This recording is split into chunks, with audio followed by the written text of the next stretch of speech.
Men have got to stand up strong, face the truth about themselves, to understand what went wrong. I know we can find a way. I know we can find a way. I know we can find a way to stand up, stand up, stand up.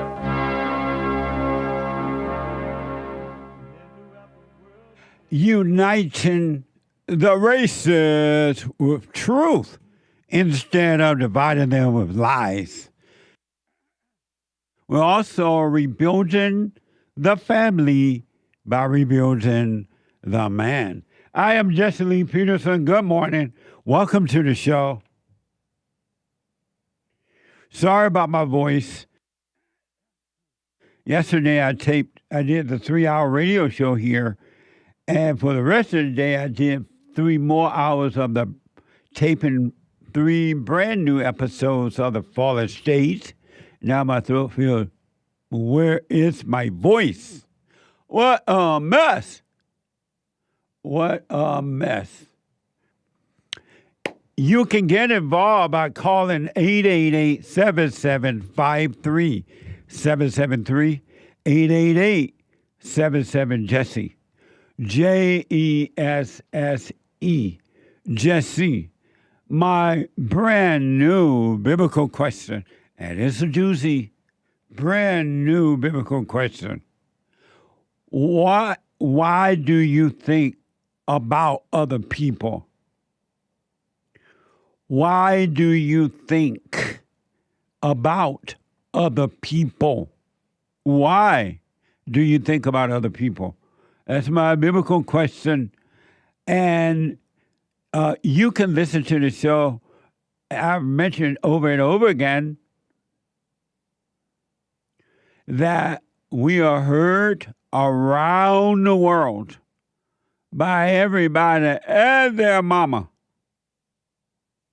And if you're black, everybody and they mama. They mama.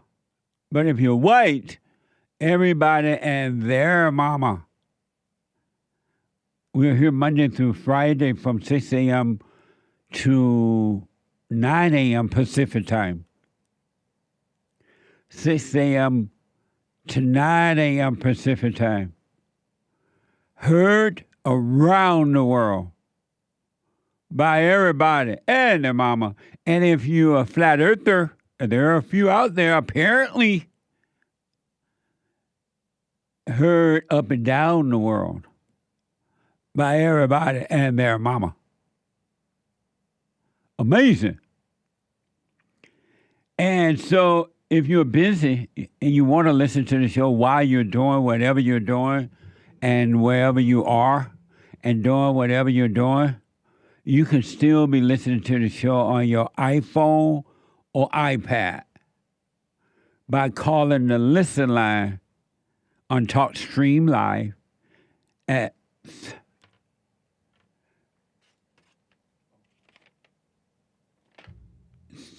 605-615-4131.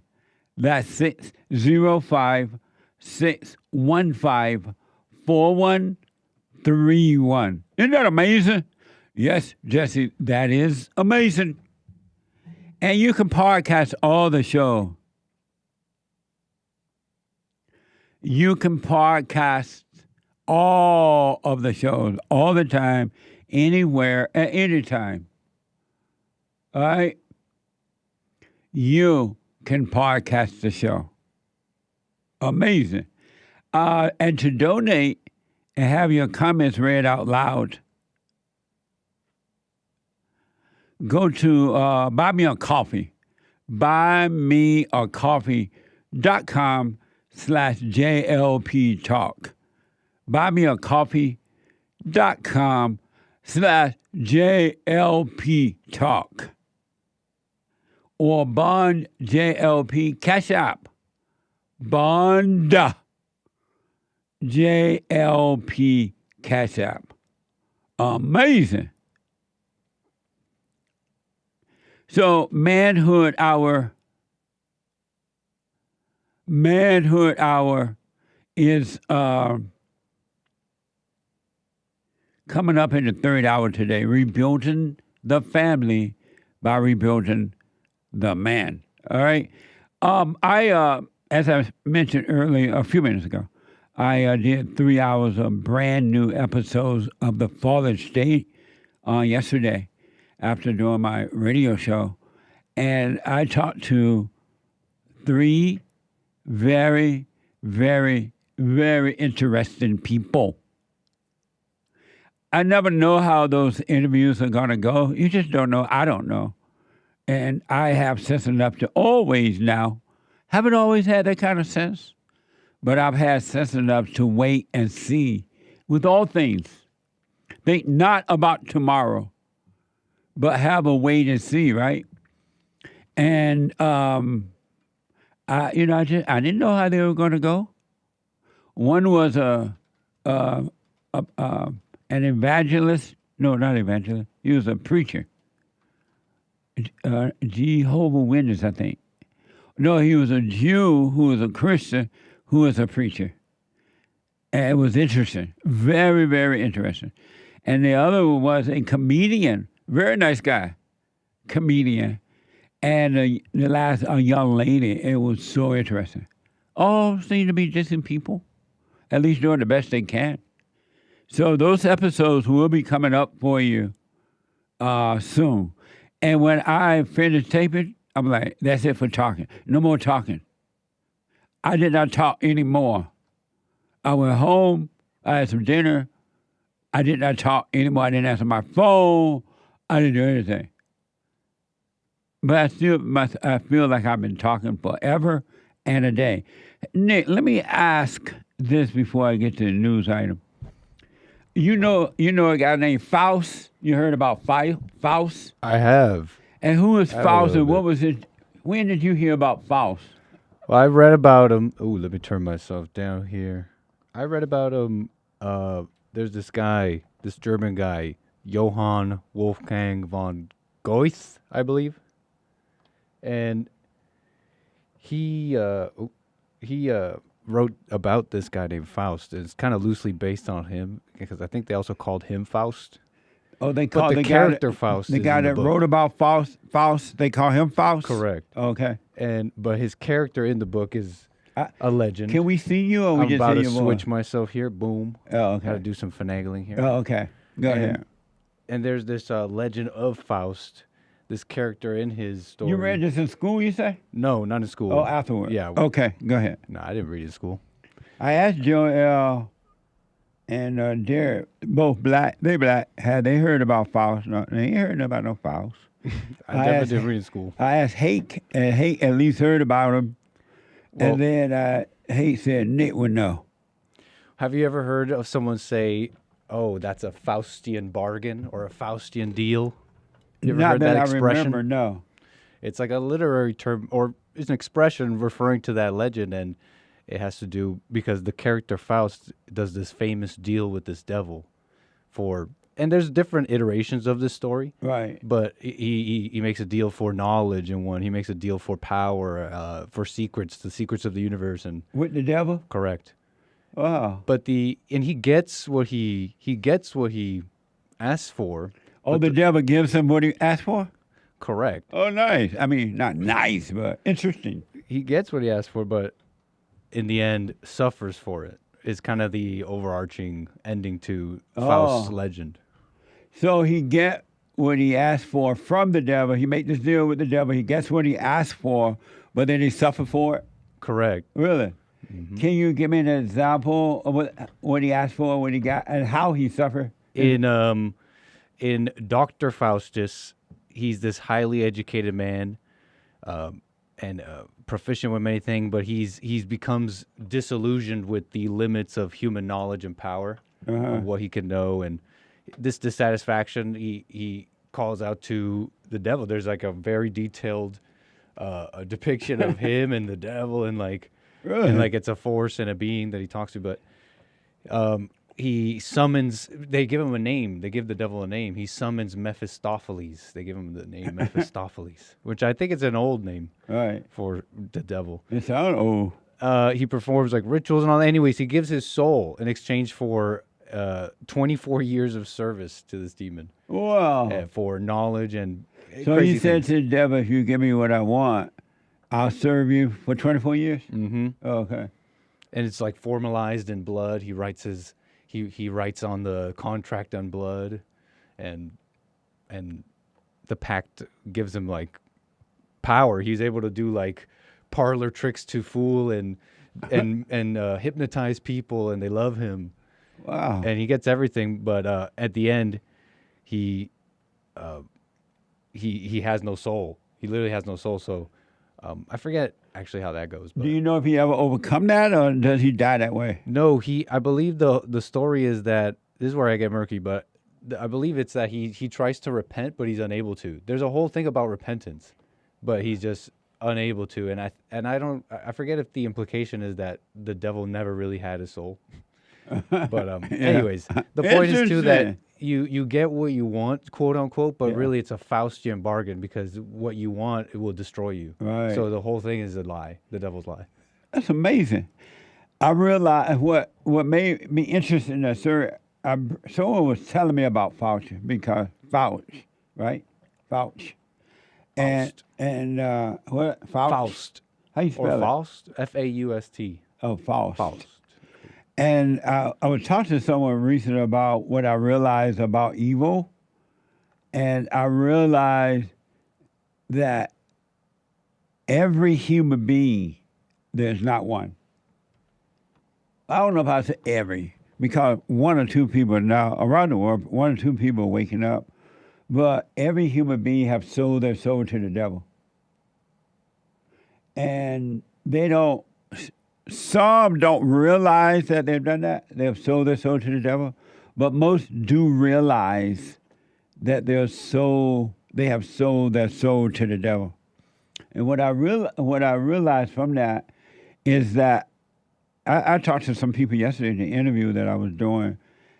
Most human beings think that anger is good. They think that Jesus was angry. They use their evil anger to justify anger by saying Jesus was angry.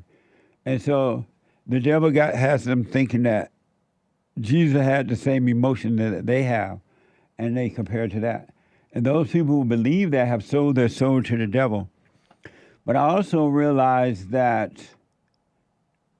emotional people, whether so-called good or bad emotions, people who live in their imagination and they compare themselves to others, they want to be like others, or they get mad at others, or others make them feel good, or things make them, that they have literally sold their souls to the devil, and they don't realize, and they love the thrill of selling their soul to the devil. But I realize some don't realize that that's what they've done. And I realize that anytime you believe a thought, all thoughts are all lies all the time. Anytime you believe a thought about you and about others, then you have sold your soul to the devil. Emotions and everything. Isn't that amazing? Yeah. What do you think? I'm thinking a lot of things. Thinking so many things. You know, what comes to mind, I almost don't want to talk because I just want to take it in. But what comes to mind is, someone was wondering at church this past Sunday about, well, what do you do when, let's say even you're working on yourself, but you push someone away with your hell, and you push people away, they're going to eventually not like you. What do you do? And I'm like, realizing like you have no other option. You could continue trying to make people like you, trying to prove it, trying to undo and make up for things in the past. If you want to continue to sell your soul to the devil, right? Yeah, and then or you have literally no other option, right? But it feels like selling your soul a little bit. And you're right, absolutely. But when human beings look for love from other people, when they look for friendship, when they look for anything from themselves or others, they have sold their soul to the devil. Whenever you believe a thought about yourself, whenever you get that pain of that thought, whether it's good or bad thought, you have sold your soul to the devil. Because whether human beings or we realize it or not, all of us are possessed with evil spirits. Every human being is possessed with evil spirits. Only a few will work on themselves, men and women will work on themselves and acknowledge that so they can overcome it. But it's mind-blowing to me how we're possessed with evil spirits. And because we're so identified with the evil spirits, and because we're possessed with evil spirit, so here's the evil spirit, right? Controlling us. There's another life that wants to control us too, and it's real life. It's the present. It's none of that darkness, nothing but light. It's waiting to serve us and lead us and guide us. But most people won't accept that because they won't recognize that all thoughts are lies. They won't let this other life take over at all. Reality, which is of God, which is good. They just won't let it happen because they have sold their souls to the devil. Knowingly or unknowingly, they and the devil are one. They and the devil are one. You know how I say that you're not this or that, but you are one with the devil if you believe thoughts and emotions. So he's in the room right now? Damn. Again, the heebie-jeebies. Did you say damn? I said jam. Oh, no, you didn't. Jam. But it's crazy that human beings, and that's why God said we must be born again of the Father. But human beings are possessed with evil spirits, and we don't know it until we start to look within and really pay attention to what's happening in you. You don't know that you're possessed with evil spirits. Every anger, every emotion, every doubt, every fear, every want, every belief, everything is all of the devil.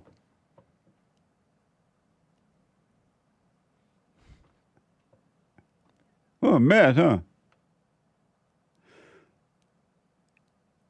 And in that being possessed of the devil, I was looking at this idea of Israel and Palestine being at war right now, and how Ukraine and Russia at war. And I noticed that when men have to go to war, there is a thrill in going to war.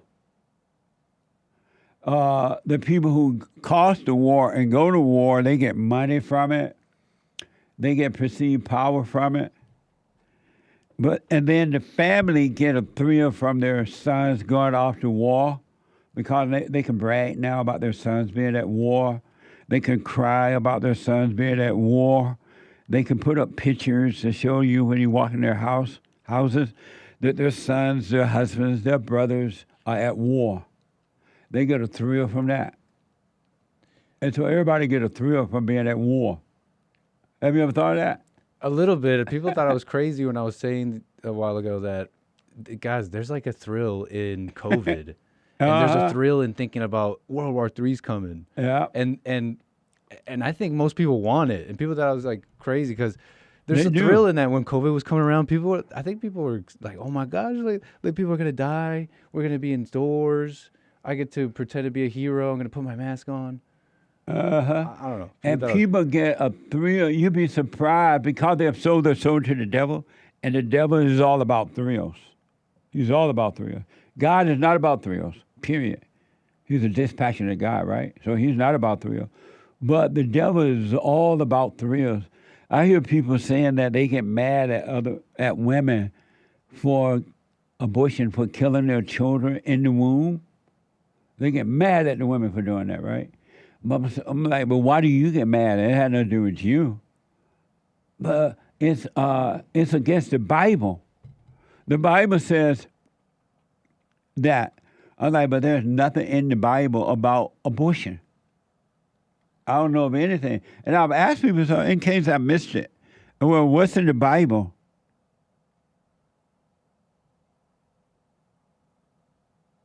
What's in the Bible? What you were saying? If they leave, they don't see clear about you anyway. So bye. Yep. Yeah, that's deep. But there's nothing in the Bible about abortion. But yeah, a whole lot of Christians quote the Bible about abortion. And then the Christians who are quoting the Bible about abortion are some of the nasty people you want to see. They're evil, they're angry, they're of their father the devil, and they complain about abortion. Trump support abortion, they say. And they not don't want to vote for Trump because he supports abortion when they're like evil and judgmental. That's an interesting way to put it. It's so true. They're so nasty sometimes. Like ready to kill you out of the womb. They are murderers. But anyway, Faust sounds like an interesting guy. Yep. He sold his soul to the devil. And all human beings are of the devil except for those who start to overcome. And some have sold their soul to the devil, and some have sold it, but they don't know they sold it, and they want to overcome it. It is truly a spiritual battle. That's interesting you know about Faust. You know, they'll let you that smart. It's how do I don't know, what's the word I'm looking for? I know it through, it's like I don't know. I'm trying to make a joke out of being Faust, but not really. I'm just trying to make a joke. You just happen to read the book. I happen to read the story, which caused me to read a bunch of the book in an ebook. Really? Yeah. Is there a movie about it yet? Last time I held like a book that I bought in my hands. Is there a movie about it? I don't know. After all, as Joel just said, you are a genius. You guys say that, but You're so humble, too. Maybe you don't know you're a genius. Like Billy doesn't know he's a genius. No, we're brainiacs in a sense, but that's like not genius. Well, he's a genius, to be honest. Who? Like when someone asks me if the Earth... My engineer Billy is a genius. That is true. If someone asks me if the Earth is flat, I say Bill says it's round. So I'm... If Bill says round, it's round. That's round. Your family even said that you were a genius. You know, like smart or whatever, brainy. But brainy people got... Anyways, thank you. Thank you. But anyway, a very interesting story about Faust. Nice. But as you wake up, folks, and a handful are, just one handful are waking up around the world, you're going to understand evil more and more and more and more and more. You're going to understand evil. It's going to blow your mind, but it's going to change your relationship with evil, too. It really will if you stay with it. And it only can come from God. You can't make yourself know this. You can't quote just what I just said and think you know it. Wisdom is hidden from you. It's hidden from you.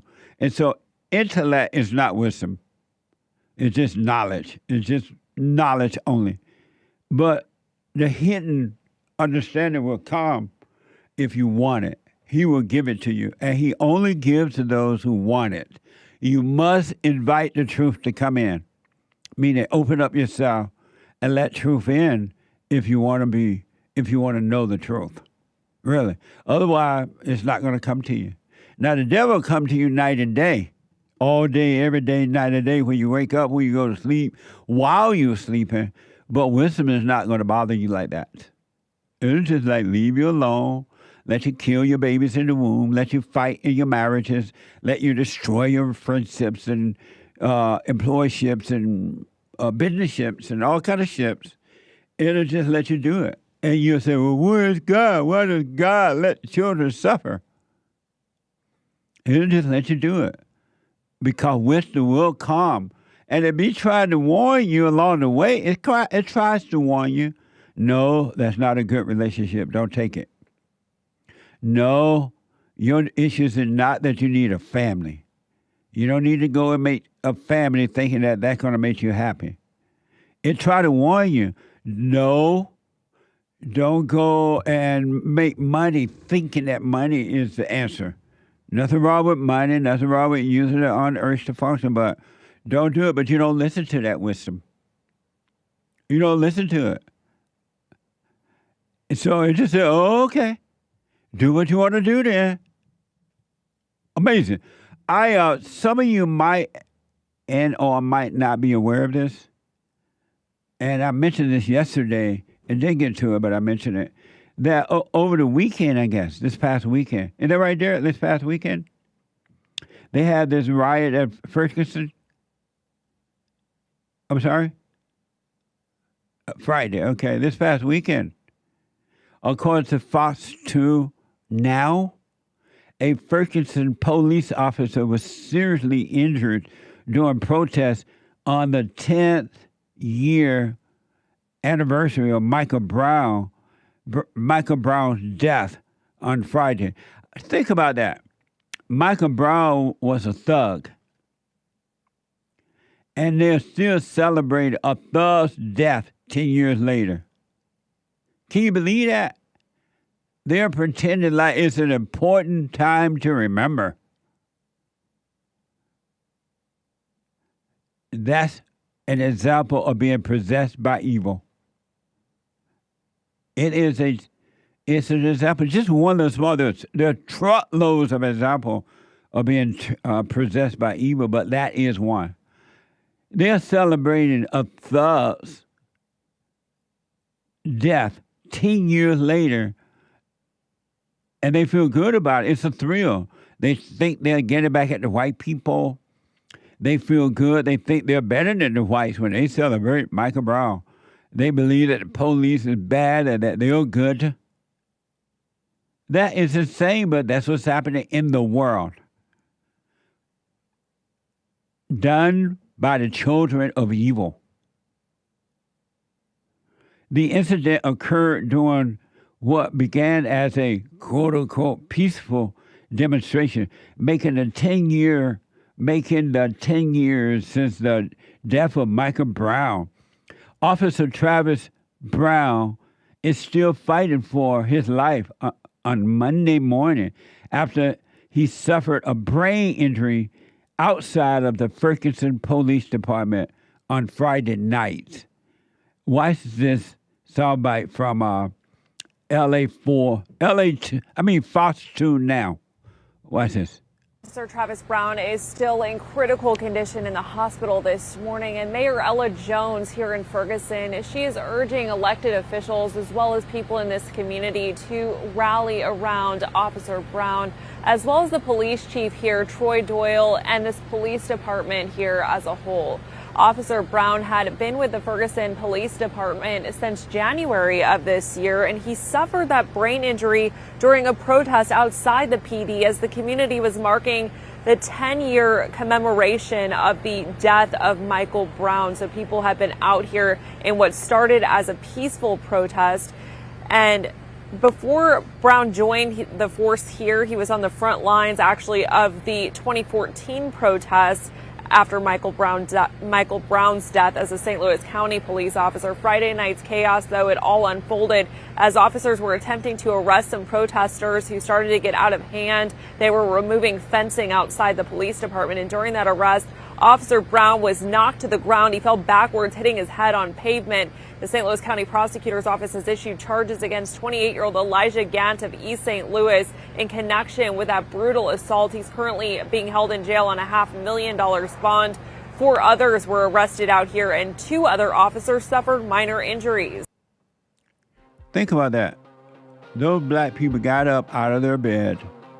They went to something called a rally to remember a thug 10 years ago who, from all accounts, did nothing good for the country. And they got up and go out and pretend that they are supporting that and against the cop. It was all for the thrill. Quick break, back in a moment.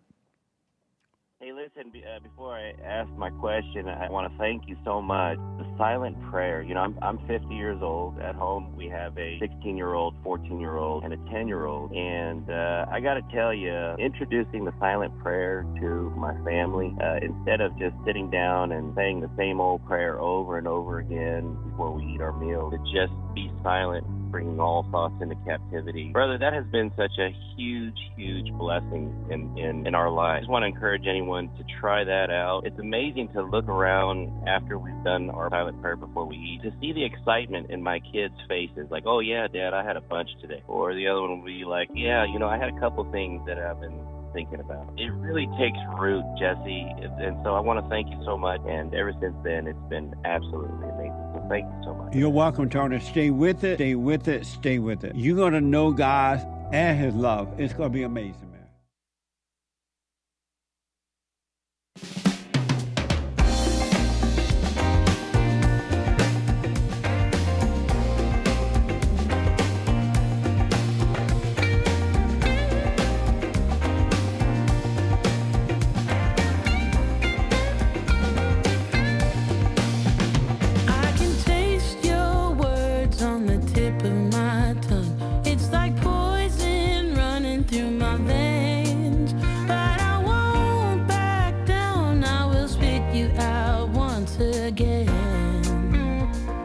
Okay, folks, 888-7753-773, 888-77-JESSE. I'm going to get to all of your calls here in a minute. Just talking about this so-called protest or demonstration that happened in Missouri last Friday, according to this report. I hadn't heard anything about it. And as a result, according to the news, a police officer was hurt, and these people are getting a thrill out of nothing. They can care 2 cents about Michael Brown or the police officer. It just feels good to get up and do it. And that's what evil does. Evil gives you thrills. Thrills are not from God. God is a dispassionate God. Satan is a passionate God.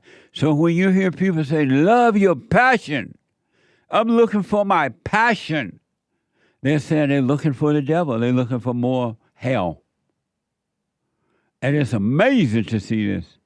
So they had this so-called peaceful protest, and now another cop is hurt. And according to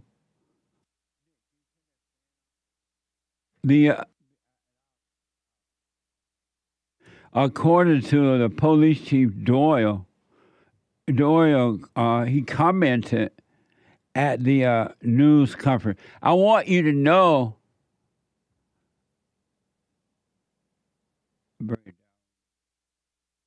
perfect. I want you to know that it was about nothing but thrills. They feel like the blacks are getting together in agreement against the police, and that racism is this, and the police brutality. It's all just a thrill. It's just lie. It's evil. And that's what's happening in the world today. That's why you must overcome all thoughts. All thoughts are all lies all the time about anything. It's a practical thoughts. You're hungry. You got to have a roof over your head. But you can overcome that, and you can have perfect peace right here on earth. Or you can live in your imagination and catch nothing but hell and make up a bunch of lies about your hell. You know you can make up lies about your hell, right? Satan will give you hell, and then he give you lies to make up about your hell so you can stay in hell. For an example, Jesus was angry. Jesus was angry. Another one is about the Trinity. We had a very interesting discussion with one of the guests yesterday on the Father's Day about the Trinity. There's nothing in the Bible that teaches the Trinity, right? But it's so prevalent in the Christian's mindset. And they say it because they heard it from someone else, and it does them no good to believe that something called Trinity as this.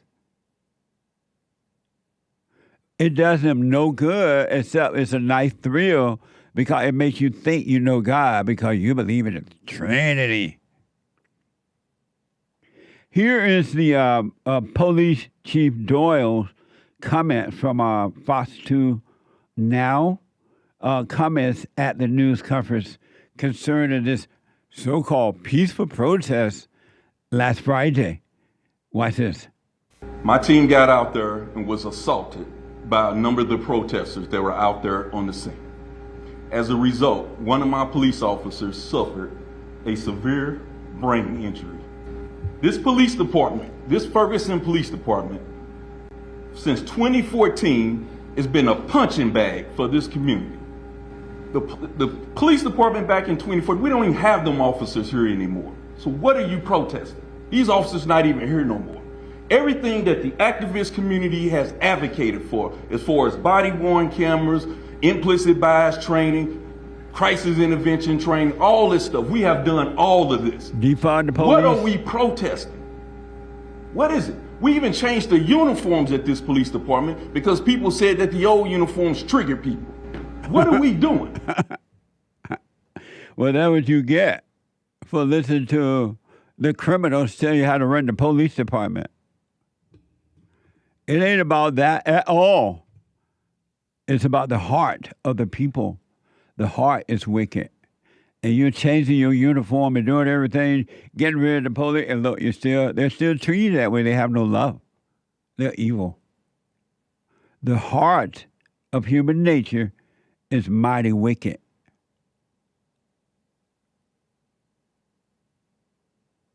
Mighty, mighty, mighty. And isn't it crazy? That's deep what he just said. These idiot police departments and police in charge people did all that for a bunch of angry mob people with nothing going on, and look what happened. Nick, pull up that again. I want to play that again. This is from Faust 2 Now, and there was a so-called peaceful demonstration, right? They always call the black mob. They always call the black mob rallies peaceful, even though they are very destructive.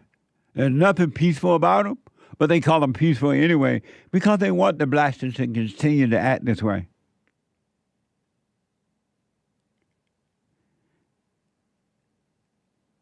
And as a result of this, and where was this? In Ferguson? In St. Louis.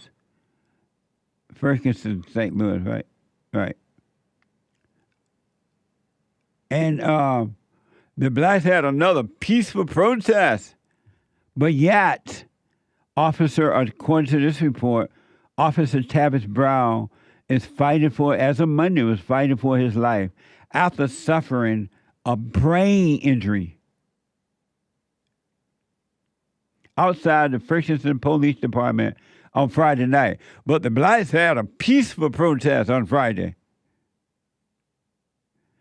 And again, here's what police, and if you notice, this man is black as the ace of spades, and the blacks still not satisfied. Why don't you think, well, maybe there's something else going on? Maybe there is no such thing as racism. Maybe there is no such thing as slavery, and the blacks are suffering from slavery or Jim Crow or systemic racism. Maybe, why don't you say, well, why don't you question? You know, we've done everything we can for the blacks, and they've only gotten worse. Maybe there's something else going on here. They've changed uniform. They've changed police officers. They're defunding the police, and the blacks are still acting out. I want you to really hear what Chief Doyle said at a news conference after this happened on Friday in St. Louis. Watch this. My team got out there and was assaulted by a number of the protesters that were out there on the scene. As a result, one of my police officers suffered a severe brain injury. This police department, This Ferguson Police Department, since 2014, has been a punching bag for this community. The police department back in 2014, we don't even have them officers here anymore. So what are you protesting? These officers not even here no more.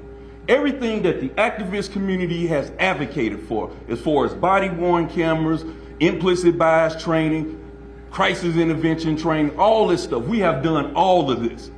What are we protesting? What is it? We even changed the uniforms at this police department because people said that the old uniforms trigger people. Wow. What are we doing? Can you be that dumb of a police department? Somebody said, oh, the old uniform trigger us. It's white. Police brutality. They changed the uniforms. It's like saying my wife is too fat. And because she's so fat, I don't want to sleep with her. And my wife go to the gym and lose weight, and now she's all thin and look all nice. You still don't want her. There was something else going on. Can you imagine the police went through all that over a bunch of angry mob of people who cared 2 cents about Michael Brown or anything else? I'm surprised that the police did, well, not really, not nowadays. I almost said I'm surprised that the police did, but I'm not. My America is gone. It's gone away.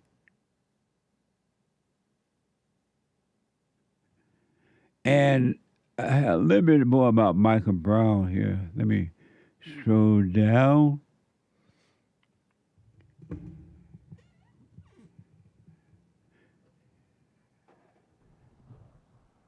Hake's note? Yeah. I think I found it. About Darren Wilson. Yeah, Darren Wilson. He was trying to remind us about how former officer Darren Wilson was fully justified in the shooting of Michael Brown, according to Obama's DOJ. Wow. And the blacks are still protesting. And now another, I believe the cop that was injured is a black one too.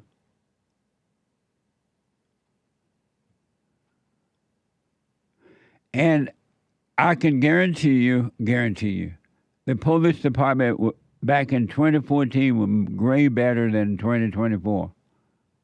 And they're still being attacked.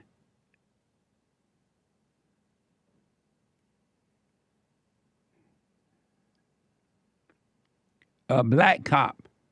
I want to show you a picture, according to this report, a picture of the suspect, 28-year-old Elijah Gant of East St. Louis, Illinois. He black. Isn't that amazing? And according to the report, I wasn't there, but a black guy did this to a black police. I thought they loved black people. We into love. Don't the blacks love the blacks? Now a cop is in a hospital. I don't know if he's still there, but as of Monday he was there, suffering a brain injury by another black. And this person was a black cop. I've told you once, I've told you twice, and I've told you 1,000 times, there's no such thing as racism. It's a spiritual battle. It's a spiritual battle, and it's happening inside of you, not outside. It's in you, each individual. Your warfare, your problems, your doubts and fears and worries, your suicidal thoughts, your jealousy and envy and strife and revenge is in you. It's not outside. It's in you. It has nothing to do with the cops.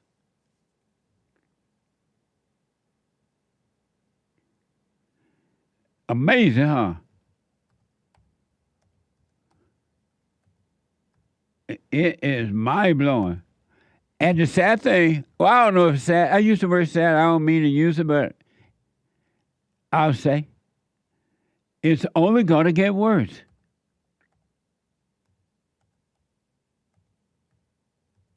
Look at the people today. They still protest. They still fight against someone because they disagree with what that person want to do to themselves. They want to have an abortion. They want to do this. They fight. Husband and wife are still fighting one another. One is trying to control the other by threatening to leave.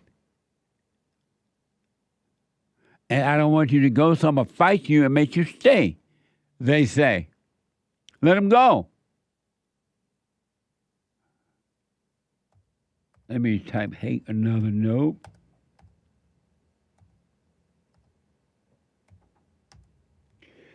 Let them go. If someone want to leave you, let them go. What's wrong with you that you're hurt because somebody want to leave you? Give them the finger and let them go. Wish them well.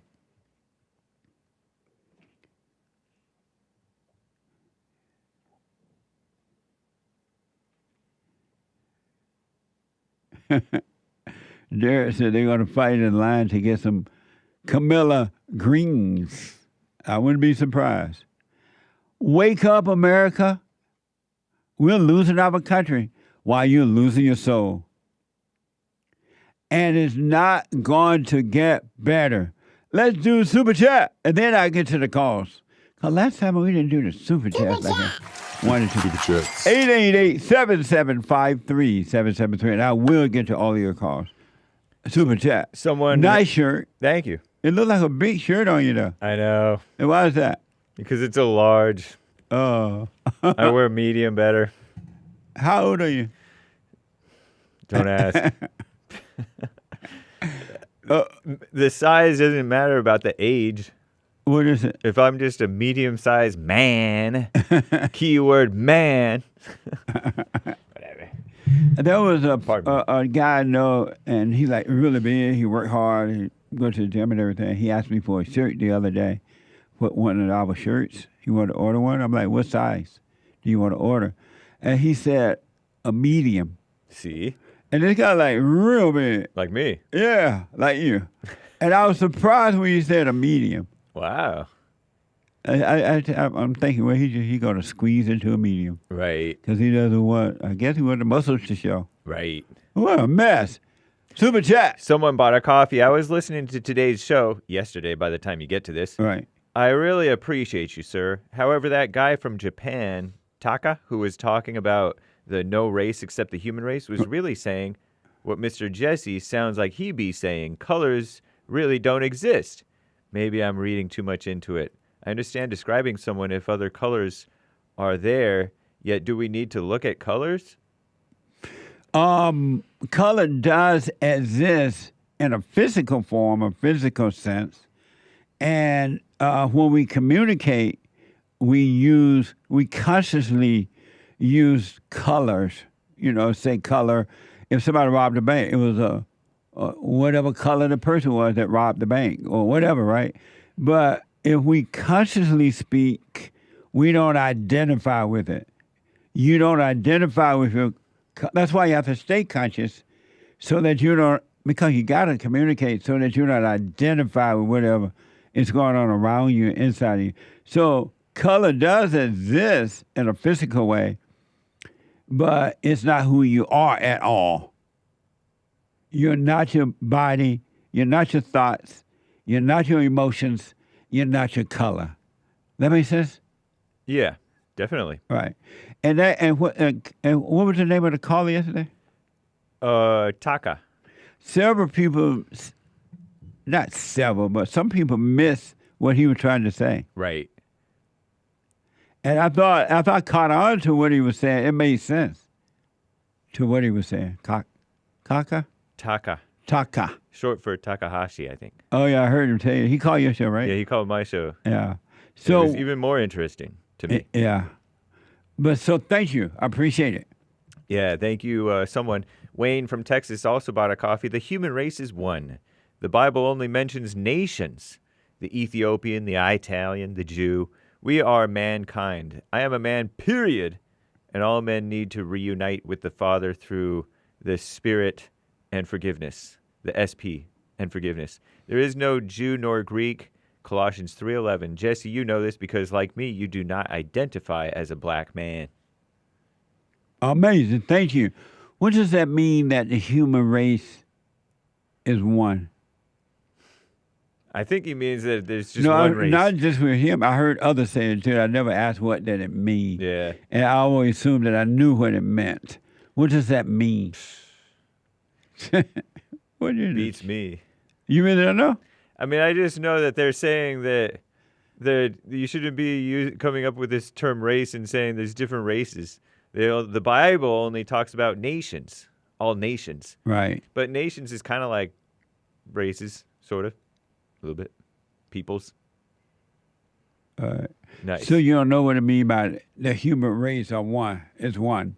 Well, I more commonly say I more commonly hear there's one race, the human race. And I scoff at it a little bit. Do you really? A little bit, yeah. And why? Because there's obviously different races, and people are going to divide up no matter what you call it. I know.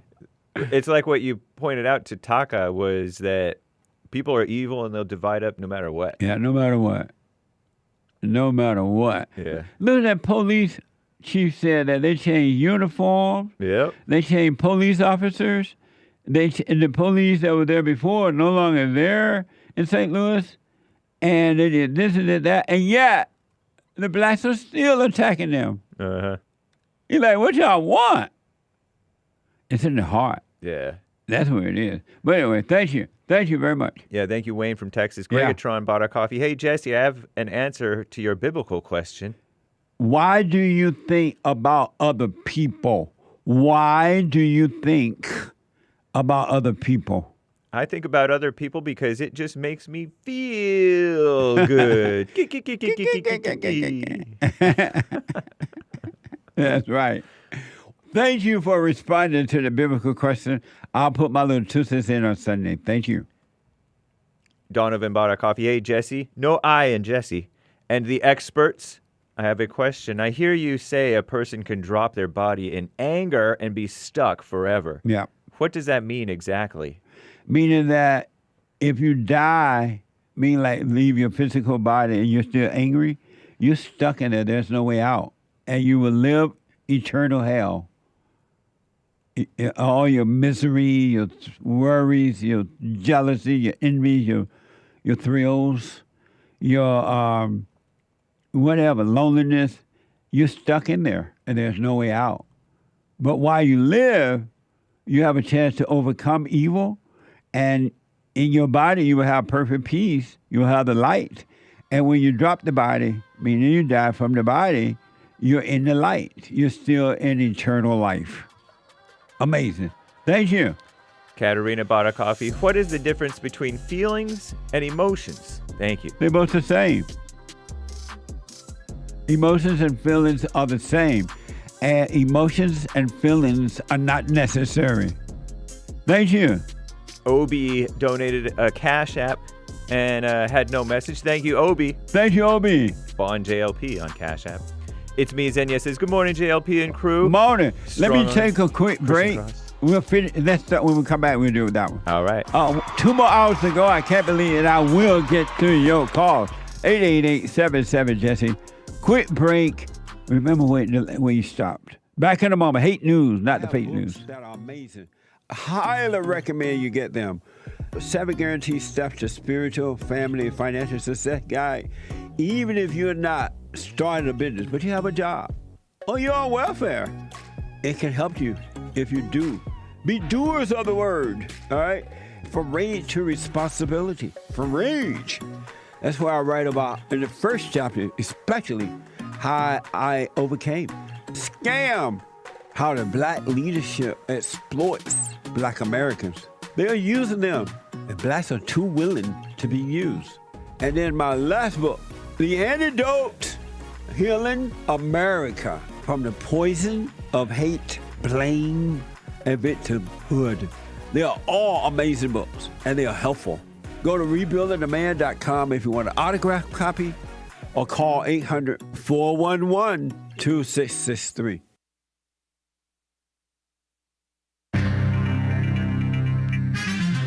A whole lot of mess going on in the world. This is the end of hour one of the Jesse Lee Peterson Show. It's Wednesday, August 14th, AD 2024. There is one line open. You can call in right now during Hake News, Not Fake News, and we will get right back to your calls. More great stories and your Super Chats, guys, over on Buy Me a Coffee, Cash App, Rumble, and elsewhere. JesseLeePeterson.com/show. But first, Hake News, Not Fake News. By the way, I've been remiss in my duty to announce Women's Forum is tomorrow night. It's the third Thursday of the month, ladies. 7 p.m. at Bonn in Los Angeles. RebuildingTheMan.com/events. Very nice. Commie Nonsense Network, CNN reports, speaking of women, most women in the United States worry that abortion bans could put them or a loved one in danger. And probably most women aren't even of age or past age, right? That's according to a new survey. Women who identify as Democrats, never identify as a Democrat, were most likely to express these fears. Interesting, huh? But sizable numbers of women who identify as Republicans also shared the same concerns. What a mess. Speaking of women, Storm Watch, Tropical Storm Ernesto. Ernesto, that's not a woman's name, is edging closer to becoming a dangerous hurricane today as it skirts Puerto Rico and other parts of the Caribbean. Through the center of the storm will not pass directly over Puerto Rico, instead sidestepping to the northeast. Ernesto is still poised to dump between 8 to 10 inches of rain over the island, likely triggering dangerous flash flooding and mudslides, so said the National Hurricane Center. Residents have also been warned to brace for widespread power outages. Wow. As the island's fragile and outdated electrical grid is being repaired still after it was crippled by Hurricane Maria. That's a woman's name. Nice. In 2017. By the way, happy Men's History Month. Some cruise lines have also changed some of their ships' itineraries or port dates to dodge these strong winds and rough seas. And you hear me going off about the storms. When did storms start being named after men? I asked Brave AI. According to search results, storms started being named after men in 1979. 1979, before I was born, when the United States began including male names in the list of storm names. Did you know that? This change occurred after a campaign by feminist activists, including Roxy, R-O-X-C-Y, Bolton, supposedly, who argued that women were being arbitrarily associated with disaster. It's not arbitrary, lady. And wanted to see male names included to promote gender equality. Can you believe it? Prior to 1979, storms were only named after women, according to this info, a practice that started in the early 1950s. The exact reason is unclear. Some speculate it may have been influenced by maritime tradition. You know, the sailors, they miss the women, so they call these storms women. It referred to the ocean as a woman. 1950, the National Hurricane Center began formally naming storms. 53 to 79, only female names were used for storms, and since 1979, the United States started including male names in the list of storm names, making the transition, to using both male and female names. What a mess. And they're talking about balance and neutrality. A sense of acknowledges that natural disasters are not solely the domain of femininity. Increased empathy. Male names may have helped humanize storms. What? Like we don't know women are humans? Making them more relatable and accessible to a broader audience, including men and boys. And also reduced stereotyping. The use of male names reduced the stereotyping that storms are inherently feminine, allowing for a more nuanced understanding of these events. What a mess, huh? These feminists are pushing evil. Happy Men's History Month, and shout out to the ladies. Make sure you join the Women's Forum. I'm James Hake. Now back to JLP Hour 2.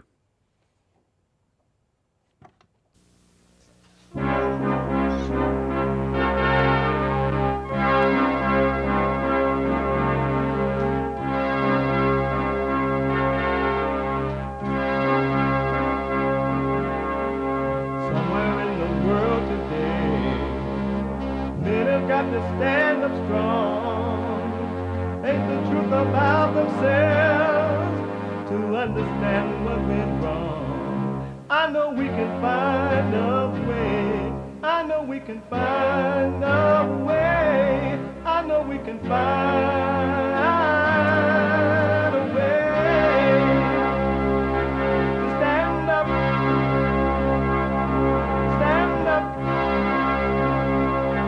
stand up.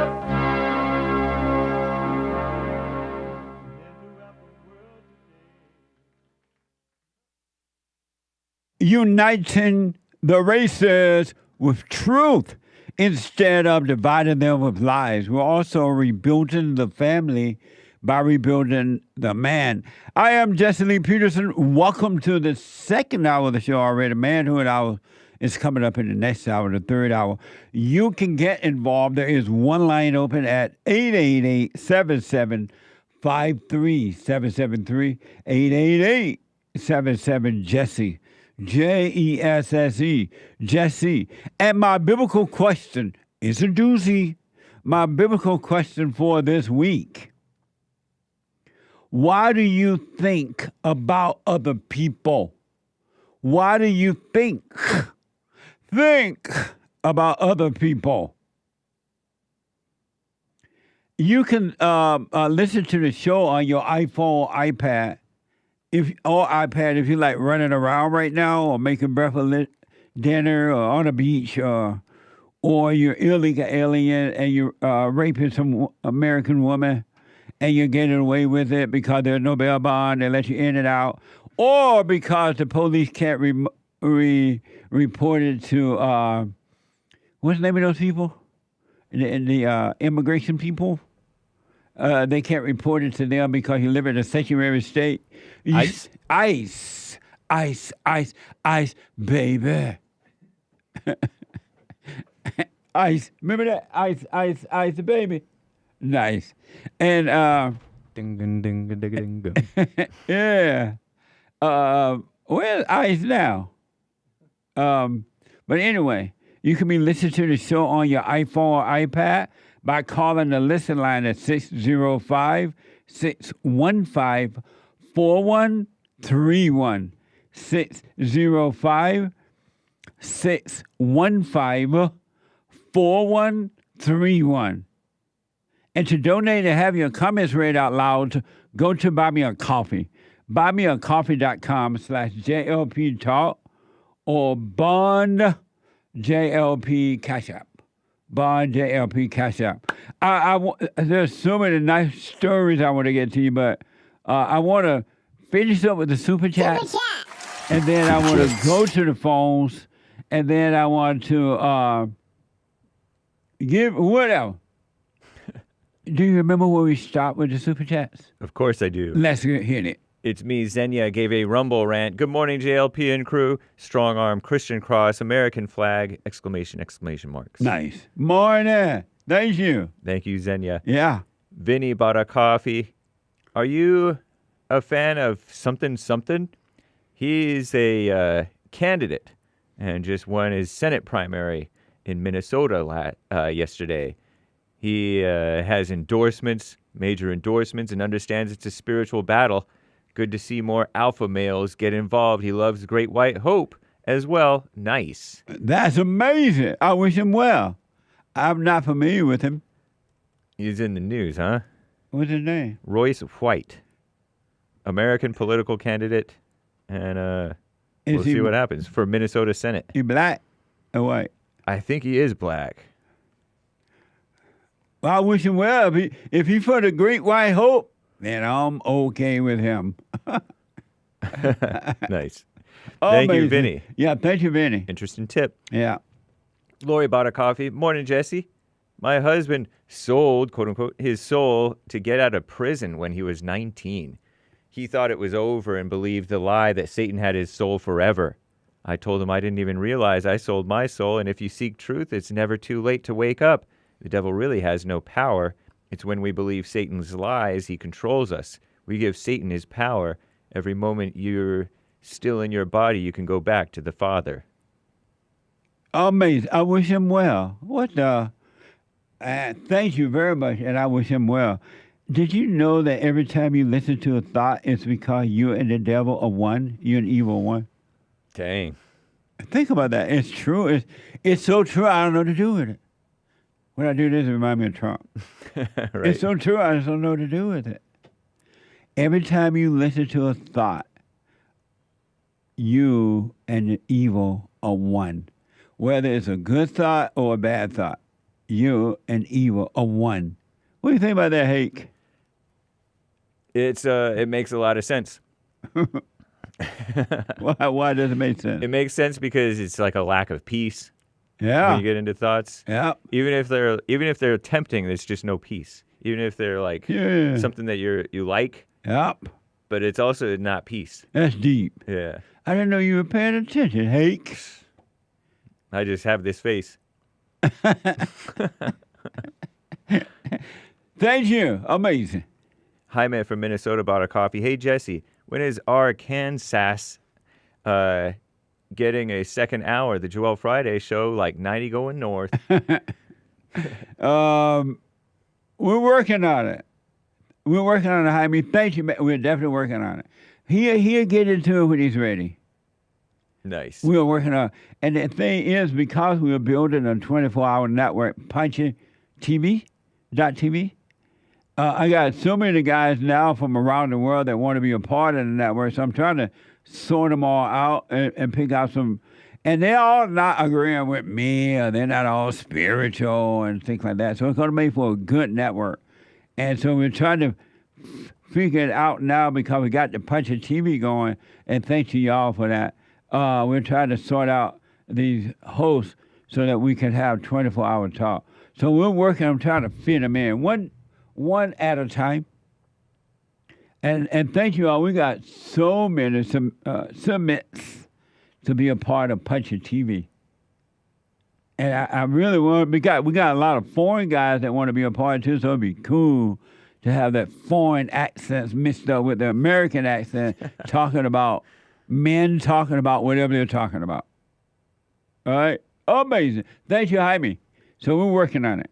Jessica from Texas bought a coffee. Women aren't afraid of health issues regarding abortion. This is in response to my news. In the Hake news, I mentioned from CNN that most women in the U.S., per a survey, worry that abortion bans could put them or a loved one in danger. That's lying. Yeah. They lying. And women who are identified as Democrats were most likely to express those fears. But even Republican-identified women. You'd be surprised at the number of Republican women, Christian women, CNN women, liberal women love abortion. Yep. Christian women love abortion. I don't care what y'all say. Whenever you hear a Christian woman say, well, I'm not for abortion for myself, but I believe in a woman's right, they're saying they love abortion. They love abortions. Amazing. Thank you. So Jessica from Texas continues, women aren't afraid of health issues regarding abortion. The true fear is having to take accountability. Last thing a woman wants to do is admit they're wrong and then take accountability. Yeah. Amazing. You're absolutely right. Absolutely. Keep speaking loud about that. Yeah, they live in fear. You're really telling the truth. Amazing. Thank you. And thank you, guys. Shout out to Misty, Kid Combo 1, Groovy Monkey, GG Cash 22, Games for Rec, and the rest of the people, Wolf 336, for the lemons over on the D Live crew. And that's all for now. Amazing. Thank you all. Amazing. Who is this from Guatemala? Galahad. Galahad. Galahad, welcome to the show. You're on the air. Hey, Jesse, good morning. Good morning, sir. Welcome to the show. You have an amazing name, Galahad. It feels like it seems as though it's a warrior's name. It is. It is a warrior's name. Really? Galahad is the knight of the round table that was able to acquire the Holy Grail. Service to others. I know it sounded for me amazing name, man. Are you living up to it? Oh, yeah, for sure. That's the new name I got for myself. Right on. Nice name. Sure. Thank you for calling. Sure. Go ahead. Thank you. Oh, no, thank you, Jesse. Thank you. Just God bless you. God is with you. I wanted to answer the biblical question, if I may. Why do you think about other people? Why do you think about other people? I think about other people because they are the sons of God. And if you don't love your brother that you can see, you cannot love God that you cannot see. Interesting. Very, very interesting. Well, I appreciate you responding to the biblical question, and I'll put my 2 cents in on Sunday. Had you realized that you think about other people, you think of other people before it became a biblical question? Did you know you thought of other people? Yeah, I thought you made the biblical question because of me. Oh, you did? That's just me being selfish. Yeah, every human being say that. Amazing. Yeah, I was giving your guys a little bit of trouble in their flesh, and then the question came. I was like, he thinking about me because he with the devil or something, and I think you struck him back with the question. Amazing. See if I got revealed or something. Well, no, man. I wanted to ask you though, because you got them on this path of be still and know God, and denying all thoughts all the time, which is all biblical for everybody out there that says it's not. It's all in the Bible. Yeah, it sure is. It sure is. Once I've seen a lot of fear in the people, like, who am I going to become? Yeah. Like, who am I going to be if I'm nothing? What would you say to that? Take no thought about that at all. Just wait and see, and it will be fine. They should not be thinking about who they will be. And I hear it all the time, so I know what you mean. I hear it in the fellowship. I hear it in the women's forum, men's forum. Who will I be if I'm nothing? Who will I be if I'm not my feelings? If I'm not my body, I'm not my thought. Who will I be? And I tell them, don't think about that. That's not what they need to be thinking about. They need to overcome who they are not. And when they overcome who they are not, who they are will reveal itself. They will see that. I interviewed a lady yesterday, a nice lady, and smart and very active and involved. And I finally asked, well, who are you? And she told me, well, I'm a wife. She said, I'm a daughter of God. I do this and I do that. And I said, well, you told me who you belong to and what you do, but who are you?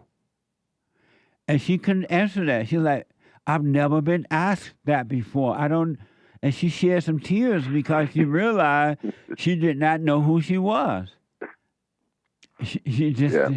But she had never thought about it, and no one ever asked us, who are you? And I've noticed that most people never think about who they are. That's amazing. Yeah. Well, thank you, man. I appreciate it, and call me again. I wanted to give you an answer about that. Okay, go ahead. Who they become.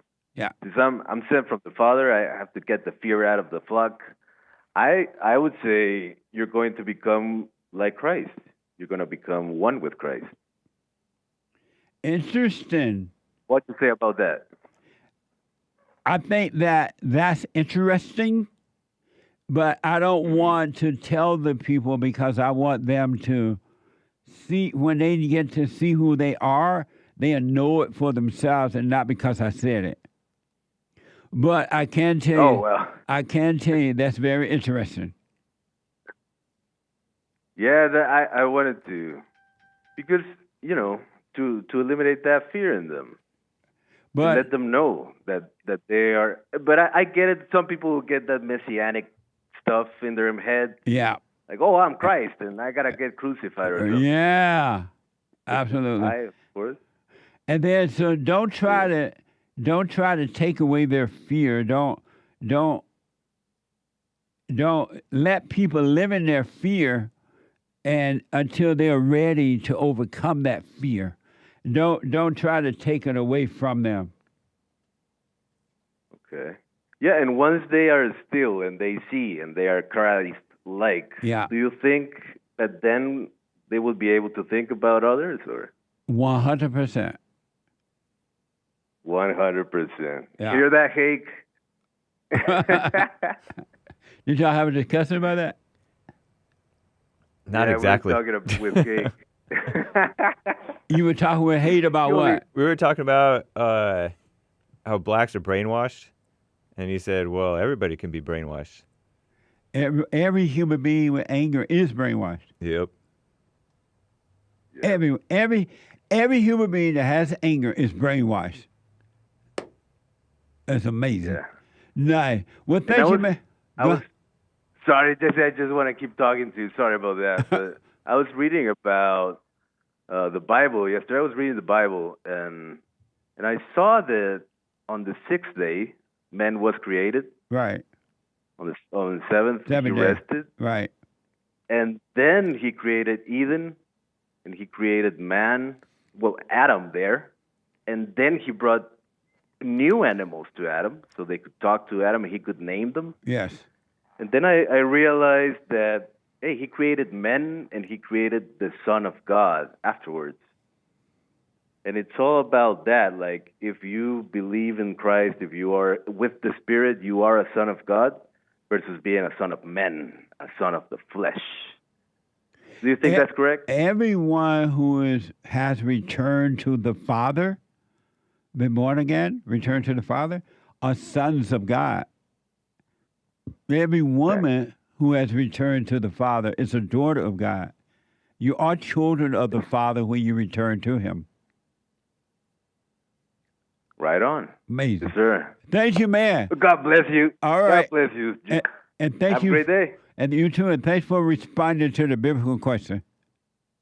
No worries. What the day that you want to get like Latin hour or something? Yes. Like salsa and Christ. I'm up for it. Please give me a call, man. Absolutely. Thank you. I appreciate read that. the Bible and stuff. Right on. Yes, sir. Thank Have you. a great day. God bless you. And You God t- is with you. All right, you too, buddy. Stay in the Thank you. Spirit. All right. 888-775-3773. One line open. Let's go to David out of California. David, welcome to the show. You're on the air. Good morning, Jesse. Hey, David. How's it going? I wanted to elaborate on what you guys were talking about a minute ago about the Japanese gentleman that called in. Taka. And was trying to explain, Taka or... Right, Dave? Yeah, Taka. Yeah, he was trying to explain, and I think this is what most people mean. They just use the word race for whatever reason when they're talking about the human race being one. I think they mean that basically we're a species and not a race. And what does that mean? That was Taka from New Mexico. What does that mean, a species? Kind of like different animals and whatnot. So they're basically saying we're a species. So we're not a race. Really? They believe that human beings are animals? To an extent, basically, they're saying like we're like there's the dogs and cats and birds and all that other stuff. We're a species. We're not a race. And do you believe that human beings are animals?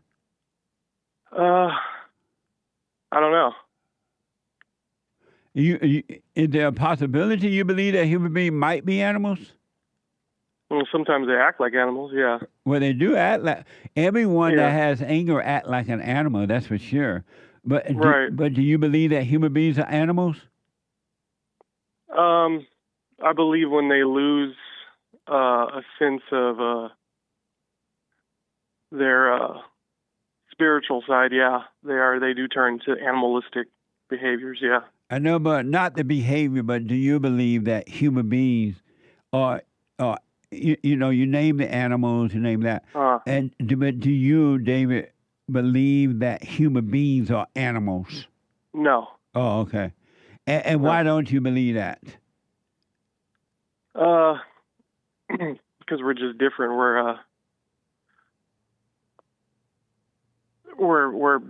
We're just different. I don't know. I can't really answer that. I don't know. Okay. All right. Yeah. I just can give you the answer. No, I don't believe we are animals. All right. Hake, you're saying that we are some people. What are you saying? Some people say that race is a subset of a species. What does that mean? That like a group of people like a lineage of people from this area tend to be this race, and this area, like the Asians, the Africans, the Europeans, make the different races. So they're saying that some people think race is a subset of animals? A subset of species. Oh, that's interesting. And what's the species? Like the human beings are a species. What's a species? Beats me, I don't know. What's a species, David? Like I said, you have different animals that walk this earth: dogs, cats. It's interesting. Birds. It's interesting to me that human being could. But now I understand how the mind works and why it worked that way. But it's interesting to me that human being can think that human beings are animals. It's like those people who believe that human beings came from apes. Like that's how it came. If I didn't understand, as I didn't before, if I didn't understand the mindset, I wouldn't understand how people think that human beings are animals. It doesn't even make it makes no sense. That's interesting that you say that now, because it also brings up another thing where if somebody thinks they're an animal, then they basically then start acting like one. They open up new, basically, ways of thinking and just become animalistic in their behavior and the way they walk and talk and Absolutely, man. It's interesting. It's crazy that human beings think that they are animals. No wonder they love the dogs. They identify with the dogs because they see themselves as animals. Yeah, that's interesting. David, let me ask, if I might, if you don't want to answer this, you don't have to. Why, the biblical question, why do you think about other people? I think because basically they're in our lives, so it's a thought, really. It's a thought that pops in your head, and so they're basically running through your head. They're just thoughts that pop into your head because they're in your everyday life. So basically, when you're going about your day, they just kind of pop into your head. They're thoughts, if you will. So you think about other people because they pop in your head? Yeah, like a thought, basically. Oh, okay. Interesting. Yeah. Amazing. Had you, before it became a biblical question, were you aware that you think about other people?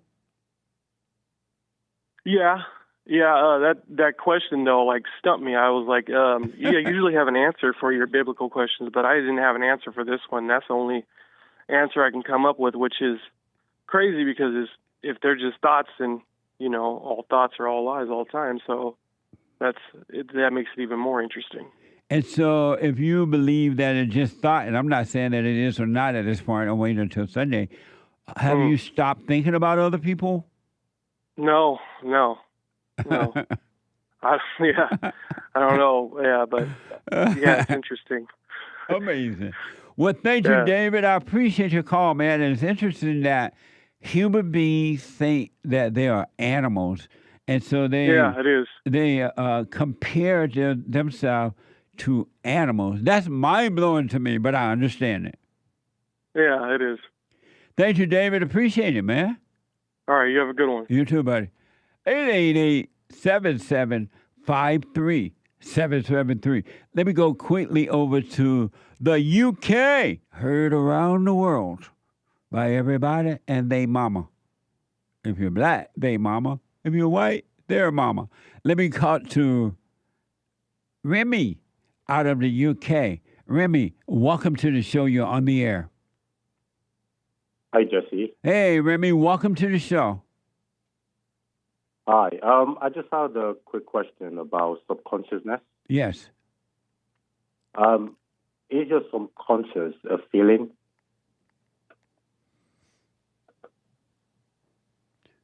Repeat that. Is your subconsciousness a feeling? So when you do something... So is your subconscious a feeling? Yeah. James, define subconscious. Something you may be experiencing, but you're not aware. that you're experiencing or thinking or whatever. Oh, I see. Or motivated. Your motivations that you're not aware of. Your subconscious bring on feelings. You get the thoughts, which remind you of something, and then when you get the thought about them, you feel. But if you can catch the thought before it turn into a feeling or drop into feelings, you would never have the feelings. Oh, I see. Makes sense. That makes a lot of sense, Jesse. Thank you very much. You're welcome, man. Are you working on yourself? I am. I'm trying to every single day. And have you dropped the anger? By forgiving and being aware of your thoughts. Oh, good.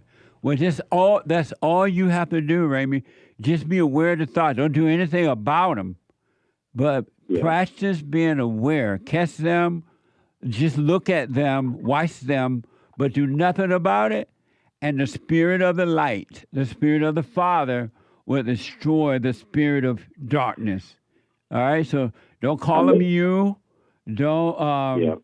And if you find yourself caught up in a thought and a feeling, then just know it's a thought and a feeling, but do nothing about it. And I'm telling you, man, you will find yourself eventually with a clear mind and a free person. That sounds amazing. Thank you very much, Jesse. You're welcome. Just quickly, I have a friend here who has a question for you. Okay. Are you okay to answer that? Yes. Thank you. One sec. What's his first name? Hello. What's your name? Patrick. Patrick, welcome. Go ahead. Thank you. Jesse, I just wanted to know, if I don't get angry anymore, is that a marker of me overcoming anger? If let's say that you do feel anger in your mind because your emotions because you're into thoughts, right? And you don't give into it, eventually all the spirit of anger will be taken away from you. You don't want to fake not getting angry. You don't want to react to anger at all by identifying with it, and it will be taken away from you. So if I don't identify with the thoughts? Absolutely. You are not your thoughts, and you're not your feelings. You're not your body. You're not what you do. You're not the kind of work you do. You're not your mama's son. You're none of those things at all. So stop identifying with any of those things. No more identity, and then you shall be free. Wow, that's mind-blowing. Have you forgiven your mother? Yes, I went and forgave. And how did it go? I went to her. How did it go? I was a bit nervous at first, but I just remained still. And she was quite forthcoming. She didn't deny. Right on. Or she didn't put up she kind of understood why I chose to forgive her. Right on. And have you forgiven your father too? No, my father passed. Oh, okay. When I was a baby. Oh, okay. Well, and are you doing the silent prayer? Yeah, every day. Cool. In the morning. Well, I want to encourage you, Patrick, to stay with that and just watch those thoughts. I'm telling you, man, without a doubt, I promise you. Just watch those thoughts. Don't call them you. Don't identify with them in any form or shape. And they will be taken away from you. Can you hold 1 minute, Patrick? Yeah, no problem. Hold on. Let me take a quick break. 888-7753-773. Back in a moment.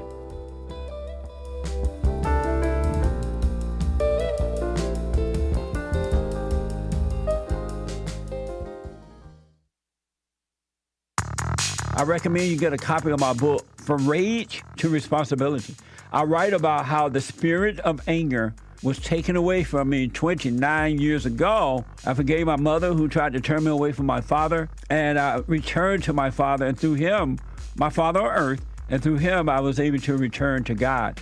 No man or woman can return to God unless you go through the Son. And men are sons of God. There may be weak, pathetic examples of it, but it's the spiritual order of life. God in Christ, Christ in man, man over woman, and woman over children. So get from race to responsibility. I write about that. Go to my website, rebuildingtheman.com for an autographed copy, or call 800-411-BOND. And donate to my nonprofit, BOND, the Brotherhood Organization of a New Destiny. We are rebuilding the family by rebuilding the man.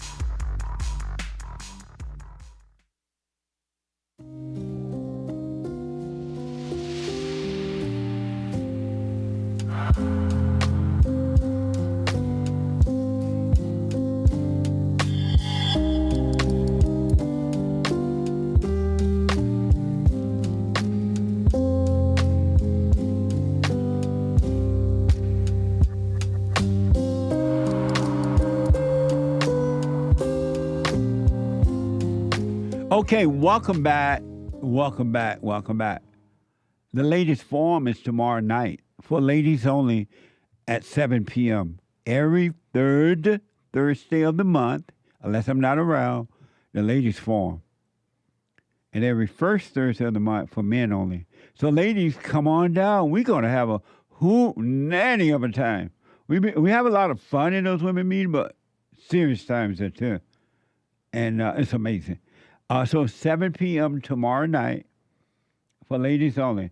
The Hake Report is coming up at 9 a.m. this morning. TheHakeReport.com. And from 9 to 11. And at 11 a.m., Joel Friday TV. He be like, Joel, if you did not hear Joel yesterday podcast, they had this interesting discussion about race and about white people being smarter than the blacks. You know what I mean? It was interesting. Joel responded to it. That was interesting to me as well. So podcast Joel Friday yesterday. All the shows, but especially yesterday.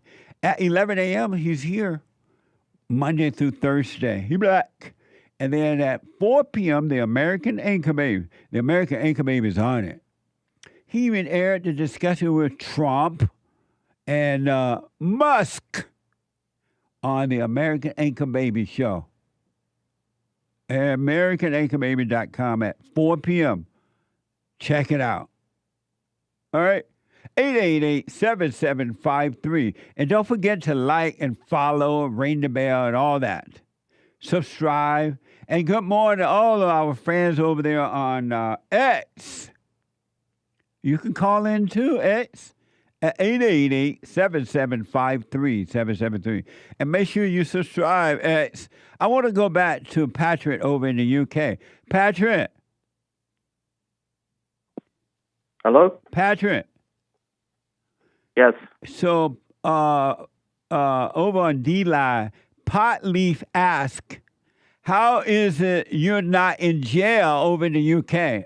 Are they still having a riot over there? Yeah, but that's in England. I live in Wales. Oh, so you're not near the riot. Yeah, we've had some riots nearby, but it's not been as bad as England. Is it true that, and I've been hearing it in the news, I don't know if it's true or not, that over in the UK, that on social media, if you, and I don't know exactly how they word it, but if you disagree or you comment on the riot or you say something about the Muslim, you're considered to be a racist or something like that, and you could be jailed?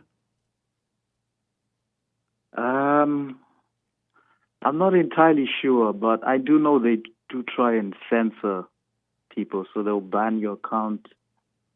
But there is a lot of controversy. Yeah. Well, I won't ask you about the riot. I don't want you to go to jail.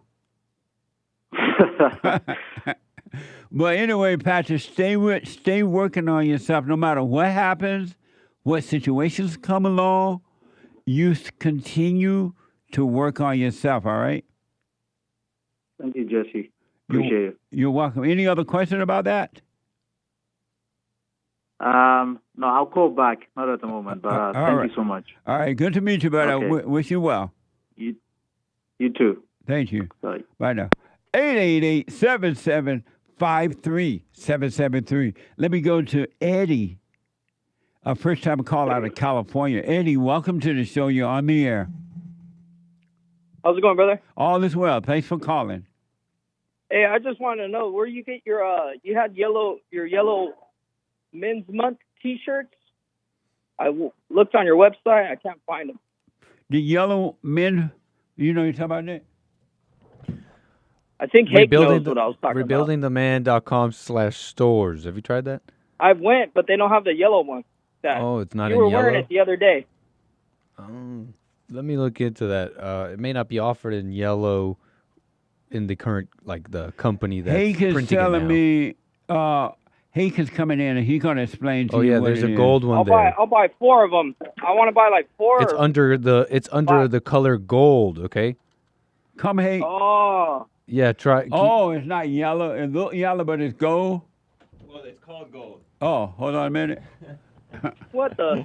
Oops, I just ran in front of them. You ran into the screen. Yeah. But go ahead. I'm all excited. Yeah, so if you go to the Printify, if you go to rebuildingtheman.com/stores, scroll down, you will see the Men's History T-shirts, or you'll see the Printify link.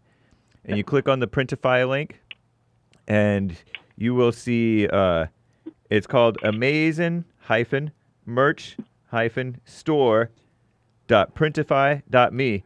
But you just click the link from rebuildingtheman.com/stores, and it is there. All right, thank you, sir. Yeah, you click on see it all the and, color buttons? and you'll see the different colors available, and gold is there. Do they fit? Hey, will they fit me like they fit Jesse? Probably. They have small, medium, large, XL, 2XL, and even 3XL for the beautiful Southerners. Do you have muscles like me? I think that one's on you. Yeah, I know. You look like Lou Fregno. If you have muscles, it's gonna. If you have an amazing body, it's gonna fit you in an amazing way. Amazing. Amazing. All right, thank you. All right, thank you, You guys Eddie. have a great day. You too, buddy. Take care. Amazing. And once again, how they can find it? Rebuildingtheman.com/stores and click on the Printify link. I'm laughing because I just saw me walk in front of the camera. Yeah, what a mess. That's not funny. Yeah, that's not funny. Okay, thank you. So easy for him to get to, right? Yeah, it should be. That's about as easy as we can make it, even for the boomers. And the shirt, though it look yellow, it's gold. Yeah, it's sort of, yeah. Yep. Okay. There's really only one yellow-looking option. It's that one. Yeah. Oh, okay. Amazing. Thank you. Let me go to Juan out of Washington State. Juan, welcome to the show. You're on the air. How are you doing, Jesse? All is well. Thanks for calling, man. Oh, nice to hear your voice. Yeah, hey, yours too. So I want to answer the biblical question. Why do you think about other people? Why do you think about other people? I don't think about other people. And why not?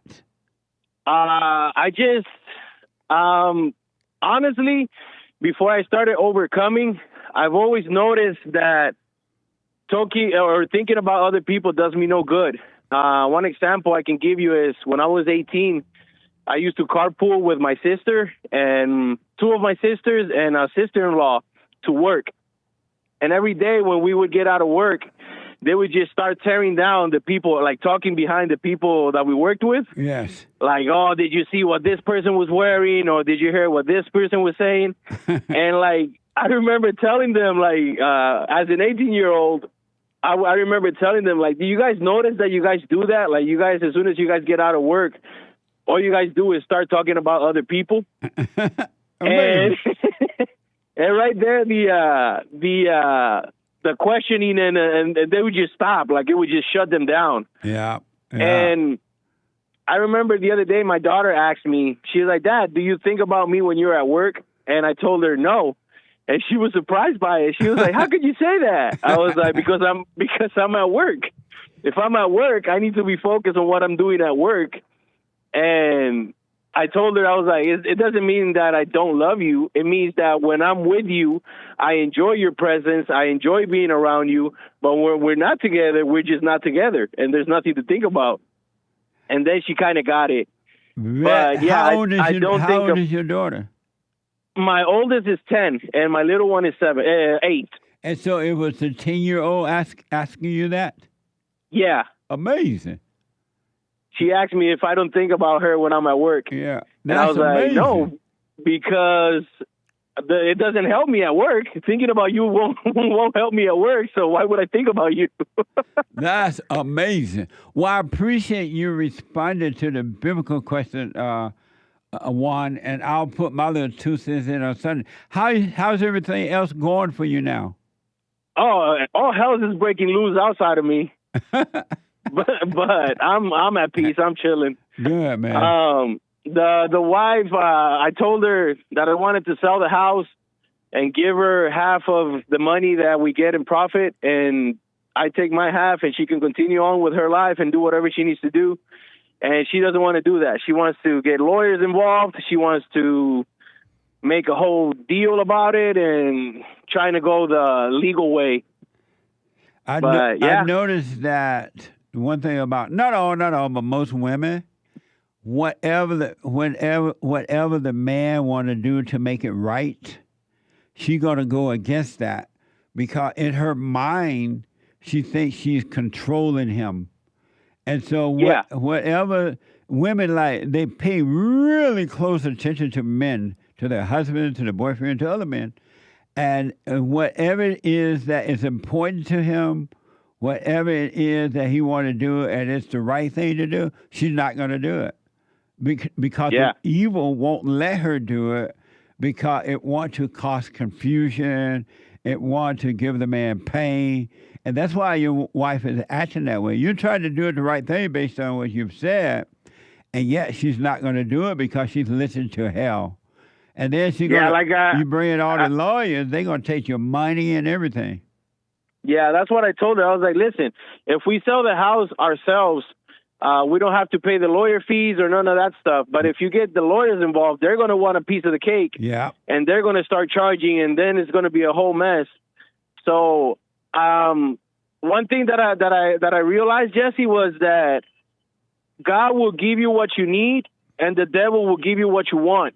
Absolutely, man. That's deep. And the reason why I came to that realization is because when I got together with her, I wanted a wife. I wanted somebody else's validation. I wanted somebody else to tell me, hey, Juan, you're doing a good job. Because I didn't have that as a kid, right? Yeah. So I was always looking for that. And the devil was like, oh, you want a wife? Well, here you go. Here's this one. There was a guy at church on Fellowship Sunday before last. And he was a nice guy, too, working on himself. He was saying that he wanted a family. I'm like, why? Why do you want? He wants kids. He wants to think he'll do better than what his parents did. But I told him that's not true. That's not what you want. The devil is telling you that you want a family. You want kids. You want something you didn't have. And you'll get it. He'll give it to you. And then you end up destroying your family in the same way that you were destroyed. But the devil makes you think that you know what you want, and you really don't. Yeah, but I also realized that when you're observing yourself and you're seeking God the right way, the stuff that the devil gives you to curse you, God uses it to bless you. Because, for example, in my marriage, I wanted a wife. I wanted that validation, and that was maybe the way of Satan trying to curse me or yes, keep me in hell. But God blessed me with my 2 daughters, which to me are a gift. So is your wife playing a game with your kids? Is she gonna try to play that game and make you suffer with your kids? She is trying. I mean, she's trying to. She's trying to keep the kid. Like, she tells me that if I move out, she doesn't trust me having the kids over or stuff like that. So she is trying to use the kids to control me. Isn't that amazing? I don't trust you, Joe. Who in the world she thinks she is? She's the one that can't be trusted because she end up destroying the children. Well, even my oldest daughter told me when all this debacle started, she told me, she's like, Dad, if you're leaving, I want to leave with you. Like, I don't want to stay with Mom. Yes, absolutely. And it's like she tells me, oh, you're turning my kids against me. I was like, no, you're turning your kids against yourself, because all you do is yell at them and scream at them and treat them, like they're not even your kids. Yeah, absolutely. Well, you stay calm. You stay aware. Stay aware. Stay aware. Stay aware. Stay present where the kingdom of heaven is, where life is. Everything gonna be fine for you, man. I wish you well with this. Thank you. Yeah, all is well. I mean, even though all this stuff is happening, I know it's just an illusion. It's not real. And whatever needs to happen will happen. And if it happens, it's because it needed to happen. So that's where I'm at. I'm just waiting and see. That's amazing, Juan. It's good to hear from you, man. And stay with it. Stay with it. Yes, sir. No matter what your wife does or how she acts, what she says, because the hell in her is going to try to destroy the heaven in you now. That the darkness in her hate the light in you. So you haven't seen anything yet. Unless she start working on herself, the hell is going to get. It's just, you have not seen hell yet. But if you stay calm and don't overreact to it, you'll be fine. Yeah, it's the other day I called Hake and I told him that if we're not willing to die for the truth, our whole life will be a lie. Absolutely. Absolutely. And man. I have no fear. I know that, like you say, they can take my body, they can take my stuff, but they can't touch my soul. And I've been confirmed of that. Like, I know that for a fact. Right on. Oh, amazing. Well, stay with it. Stay with it. Stay with it. Yes, sir. I'm going to make a counseling session so we can talk more about it. Oh, okay. All right. All right. It was nice talking to you, Jesse. You too, buddy. Bye Take now. care. Okay. We have amazing counseling service, folks. The best on this side of heaven. You might not need but one session, maybe two. Some people like to follow up, but that's up to you. If you're ready to overcome, you can almost don't need but one if you're ready to overcome. If you want counsel, family, individual, or whatever, go to rebuildingtheman.com. rebuildingtheman.com or call 800-411-BOND, 800-411-2663. And by phone, Skype, or walk-in, all right, 888-7753-773, 888-77-JESSE. Let me go to Juan, another Juan out of North Carolina. Juan, welcome to the show. You're on the air. How you doing, Mr. Peterson? All is well. Thanks for calling, Juan. Yes, sir. Yes, sir. I just had a quick question about forgiveness. So I've been doing the silent prayer and working on staying present and everything like that. But I know you said we had to forgive our mother and our father. Yes. Correct? Yes. Well, I've forgiven my father. He was a single parent, so it was just me and my dad. And then my granny was like, I guess you would say like my mother figure right. in my life. Do I need to forgive her, or do I need to like try to reach out to my biological mother and like find her and forgive her? How did you feel by your mother not being there while growing up? Well, it did suck. I did notice it. It was like a difference between like me and other children yes. at the time. Yeah. But I kind of like, she tried to reach out to me when I was a senior in high school. I like won a state championship, and then she tried to reach out like on social media, and I kind of ignored it at the time because I was like, I don't really need you. But then I started obviously listening to you, working on myself, and so I just didn't know how I should go about it. Yeah, you need to forgive her because all children do not want step-parents. They don't want grandparents. They want their parents. They want their father and their mother, and no one can replace that. So you should definitely forgive her for not being there because realized that she couldn't help herself. She hated her mother, so whatever happened with she and her mother drove her away. And so forgive her. You need to talk to her and forgive her. Okay. So I just need to try to find her and then reach out? Yeah, but if you can't find her, are you like on a speaker or something? Yes, sir. Yeah. Can you take it off? Ooh. All right. Is that better? Oh, much better. Okay. If you can't find her, don't worry about it. Just realize she couldn't help herself. Just as when you had that anger, you couldn't help yourself. Something else was driving you. And your mother had the same spirit. You got that from your mother. So if you can't find her, don't worry about it. Just know in your heart, forgive her. She couldn't help herself, all right? Yes, sir. And how about your grandmother? Do you have any anger toward her at all? No. I love my granny. She was patient. Good. And she was patient with you and everything? Oh, yes, sir. Oh, okay. Very much so. Nice. Well, again, if you can find your mother, that'll work really well. But if not, don't worry about it. Just realize she couldn't help herself. She had the same demons that you have had to overcome because her mother did it to her, all right? Yes, sir. Amazing. Any other questions? No, man. Just appreciate you, man. Been listening for a couple years now, and man, been amazing. I appreciate you, Jesse. You're welcome. Stay with it. I'm telling you, Juan, stay with it, stay with it, stay with it. And all you have to do concerning spiritual things is watch those thoughts and feelings. Stay present. Do not live in your thoughts. Do not live in the imagination.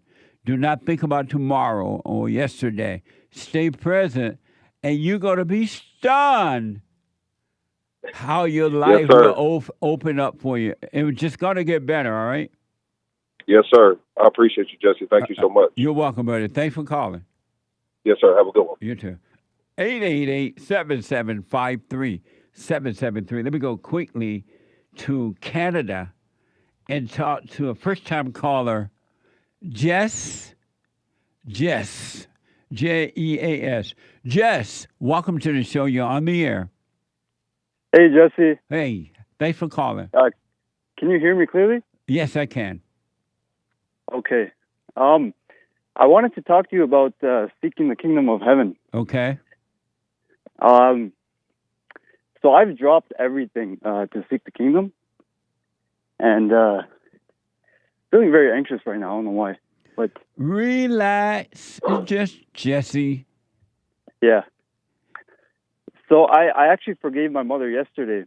Really? How did that go? It went a lot better than I thought it would. Nice. And I felt like a huge load off my chest yesterday. Like I felt very peaceful. Yes. And I've been doing the silent prayer every day for at least an hour.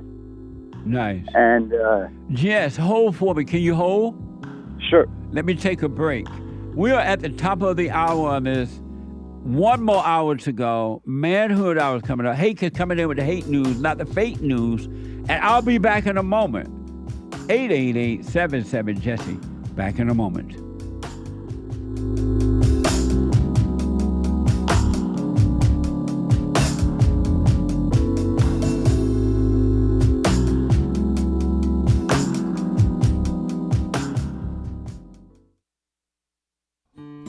We have a counseling service, and I have to admit, thanks to God, it is the best counseling service on this side of heaven.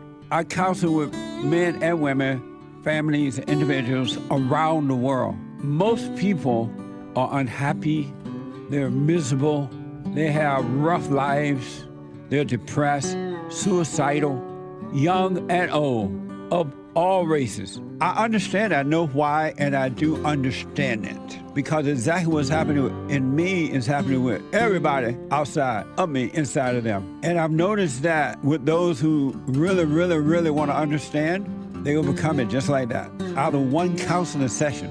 If you need counseling, you can go to rebuildingaman.com or call 800-411-2663. 800-411-BOND. Best counseling service on this side of heaven.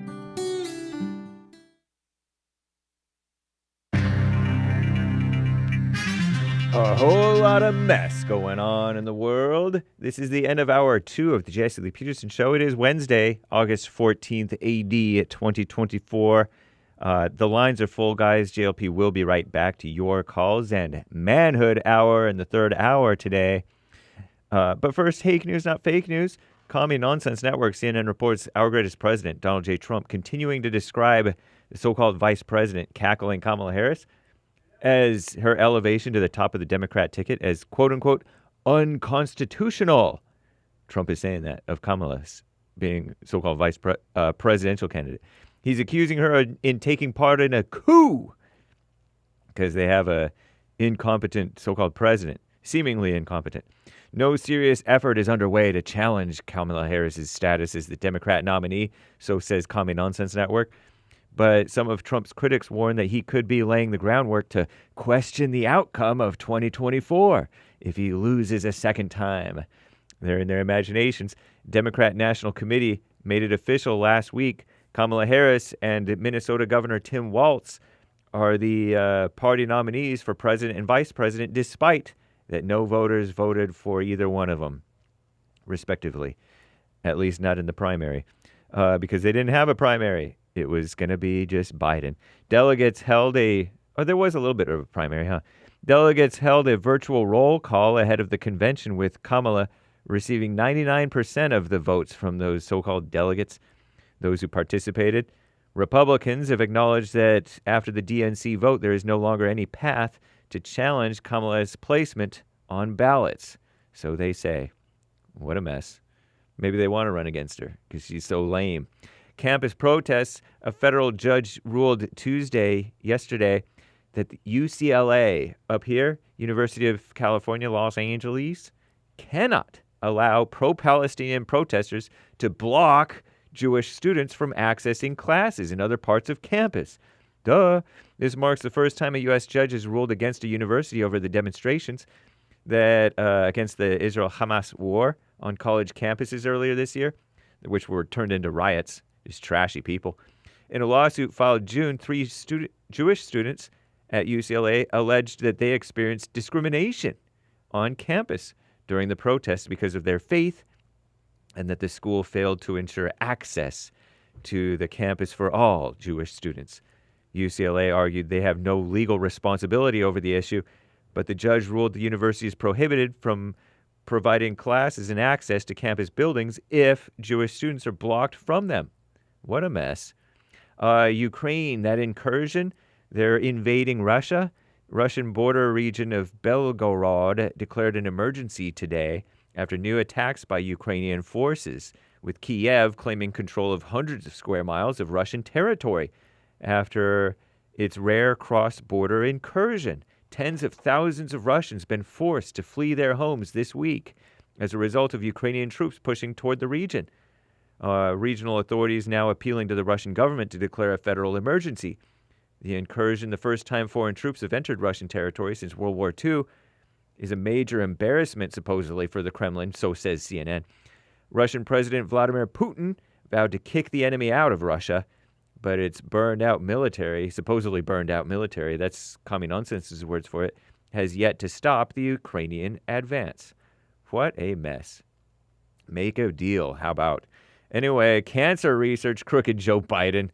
He's made a major cancer funding announcement on Tuesday as his first official trip since dropping out of the 2024 race, the Cancer Moonshot Program. He thinks he's going to shoot the moon. Founded while Biden was vice president and bolstered with billions in new funding, billions of dollars, since 2022, aims to provide cutting-edge research, supposedly, to cut in half the number of cancer deaths in the coming decades. Believe it when I see it, huh? Biden highlighted $150 million in new research awards to 8 organizations, $23 million included, to Tulane University, the backdrop for that announcement. This comes as the black on the inside White House is working to disperse as much funding as allowable under current programs, with uncertainty looming in November, because Trump will stop the flow to the evil, corrupt bureaucracies that are just a bunch of liberals. What a mess. Beau Biden died at age 46 in 2015 with brain cancer. I'm James Hake. Now back to JLP.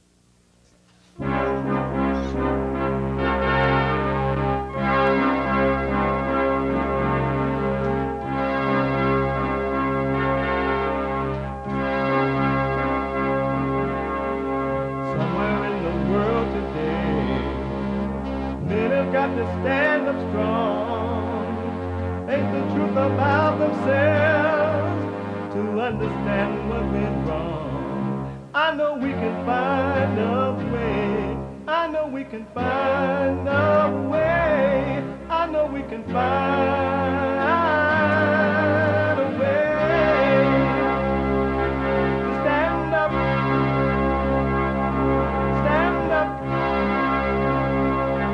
stand up.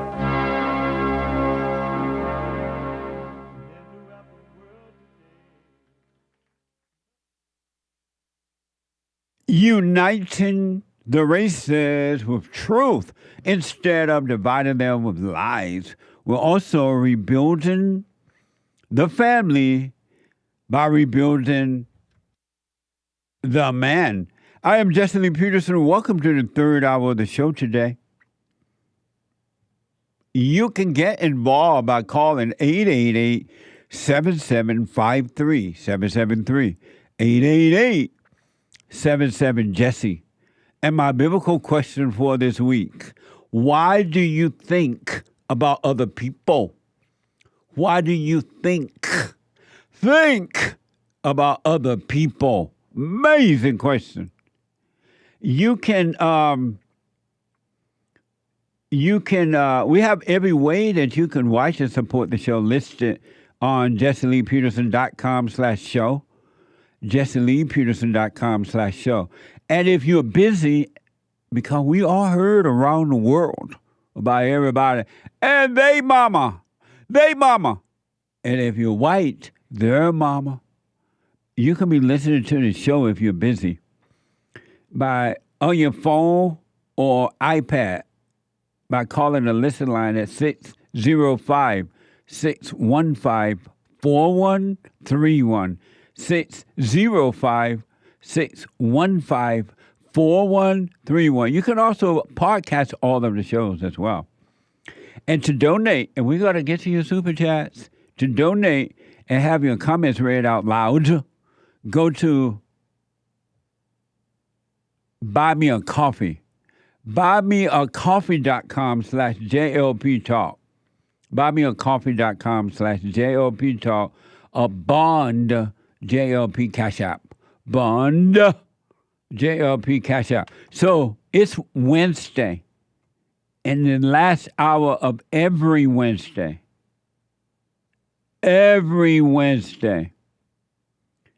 is Manhood Hour. And we take all calls. What is a man? It's an adult human male. Manhood. Hillary or President Trump? I voted for Hillary Clinton. Beta male. A man is a male who turns to man. Alpha male. Live right, be right, and lead the way. The colored people in the colored newspapers at first seemed to be greatly pleased with the character of my Atlanta address. But after the first burst of enthusiasm began to die away, they seemed to feel that I had been too liberal in my remarks toward the Southern whites and that I had not spoken out strongly enough for what they termed the rights of the race. It has to be about a goal of saying everybody should end up in the same place. And since we didn't start in the same place, some folks might need more. The wisest among my race understand that the agitation of questions of social equality is the extremist folly. Everybody should get the same thing. That often assumes everybody started out in the same place. And that progress in the enjoyment of all the privileges that will come to us must be the result of severe and constant struggle, rather than of artificial forcing. But we also need to fight for equity, understanding not everyone starts out at the same place. Cast down your bucket where you are. Cast it down in making friends in every manly way of the people of all races by whom we are surrounded. That's deep. Booker T. Washington, founder of Tuskegee Institute, born in slavery, went through hell in slavery. His folks sold to other slave owners, and yet he never had anger. And as a result of that, along the highway of life, he ran into all races of people who treated him in amazing ways. He even ended up being invited by the president because he had no anger. I'm telling you, I really recommend you read Up From Slavery by Booker T. Washington. And the liberal blacks hated him back then, godless black. W.D. Du Bois and all those liberal blacks who wanted to control the blacks. They hated Booker T because he was a free man. You want to be free man? You want to be a free woman? Drop your anger.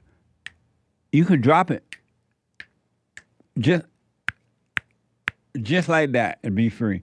You can be free right now and never be enslaved again. But unfortunately, well, I use the word unfortunate, but it's not unfortunate because most people love their anger. They love their misery.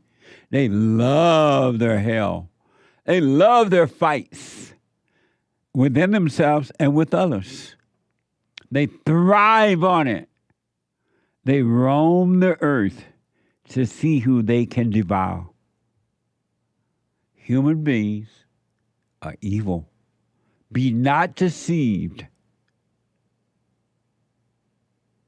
Human nature is evil. There is no good in human beings. That you can bank on. And if anybody tell you that there is good in human beings, human nature, run, don't walk. You're talking to your enemy. Run, don't walk. They are evil. You must, in order to be free, right here on earth, the kingdom of heaven is right here, right now. Everything you are, everything you want, you just don't know it. It's weird. You just don't know it. It's amazing. You can be free right now. You can have perfect peace right here on earth. Don't let anyone tell you that you can't, because someone tell you, well, we're all human. Nobody have perfect peace. We are not perfect. Nobody have perfect. They lying to you. Christ came for all who want it. You can have perfect peace. He said you can have peace and perfect peace. And so when human beings tell you, oh, we're all human, what they're saying, they love their misery. They love their darkness. They love their confusions. They love their false identities. And they don't want you to take it away. Don't even suggest that they don't have to live that way. They don't have to live that way. We are free. It is done. It is over. The devil has been defeated. Even death has been conquered. No more death. You only have once to die and once to live. Once you die once, you don't have to die no more. I done die one time, and I ain't got to die no more. I ain't got to die no more. You don't have to die no more. Really, it's amazing. It's like, you know, I was telling Hake the other day at the office. I'm like, Hake, it's weird. I use the word weird because I'm on earth. I don't have no other way to communicate this. It's interesting how wisdom is hidden from you. The wisdom of the Father is hidden, and yet it try to warn you along the way. It won't bother you. It won't force itself on you, but it does try to warn you along the way. Isn't that amazing? Anyway, 888-77, that was Booker T. Washington. Read Up From Slavery. For all people. All people. And once you do, you will never listen to an empty person like Kamala Harris, Barack Obama, the father Messiah, Barack Obama, Big Mama Michelle, and all the liberals of the Democratic Party and the media and the right-o Republicans. They're all the same. And the preachers who tell you that you can't be free. Someday, by and by, it's going to come, and look for the end times. Read the Revelation, because the Revelation tell you about the end times. The Revelation is telling you about Christ coming from the sky. He's going to fall down and he's going to help you. You're going to be taken up, they say. Whereas Christ said that it is done. Read the New Testament, it is finished. All your sins have been wiped away. You are free. Go home. Go on back home to Daddy and relax. Return to the Father and enjoy your life. 888-7753-773. I want to go quickly back to Jeas. And he is a first-time call out in Canada. I put him on hold because we ran out of time. Jeas, go ahead. Thank you for holding. Hey, Jesse. Okay. Yeah, so I've forgiven my parents pretty genuinely. I don't hold any resentment or anger towards them anymore, but I can still feel that evil spirit. Yes. Like working within me every second of every day. I really struggle with it. More specifically, anxiety. Like I don't feel like I feel anger towards anyone, but like I'm a pretty patient person. But I feel anxiety everywhere I go. Yes. And how old are you? 28. Okay. And what? Go ahead. Yeah. I've been doing the silent prayer, and I'm not a Christian, but I only know what you say. So, like taking thoughts into captivity and yes, being still. So I practice that, but I can still feel that spirit working like extra time within me. I was wondering, what else should I be doing? Am I doing the right things in seeking the kingdom? Absolutely. Absolutely. But let me ask, who is Jeas? Who are you? I'm not sure. And why not? Because I know this is not me. Like this, when I feel anxiety, it's not me. I haven't felt anger in pretty long, but I know that's not me either. And so who is feeling the anxiety then?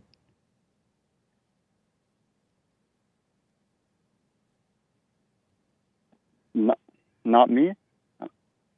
And so why do you say, I feel anxiety, I feel this, and I feel that?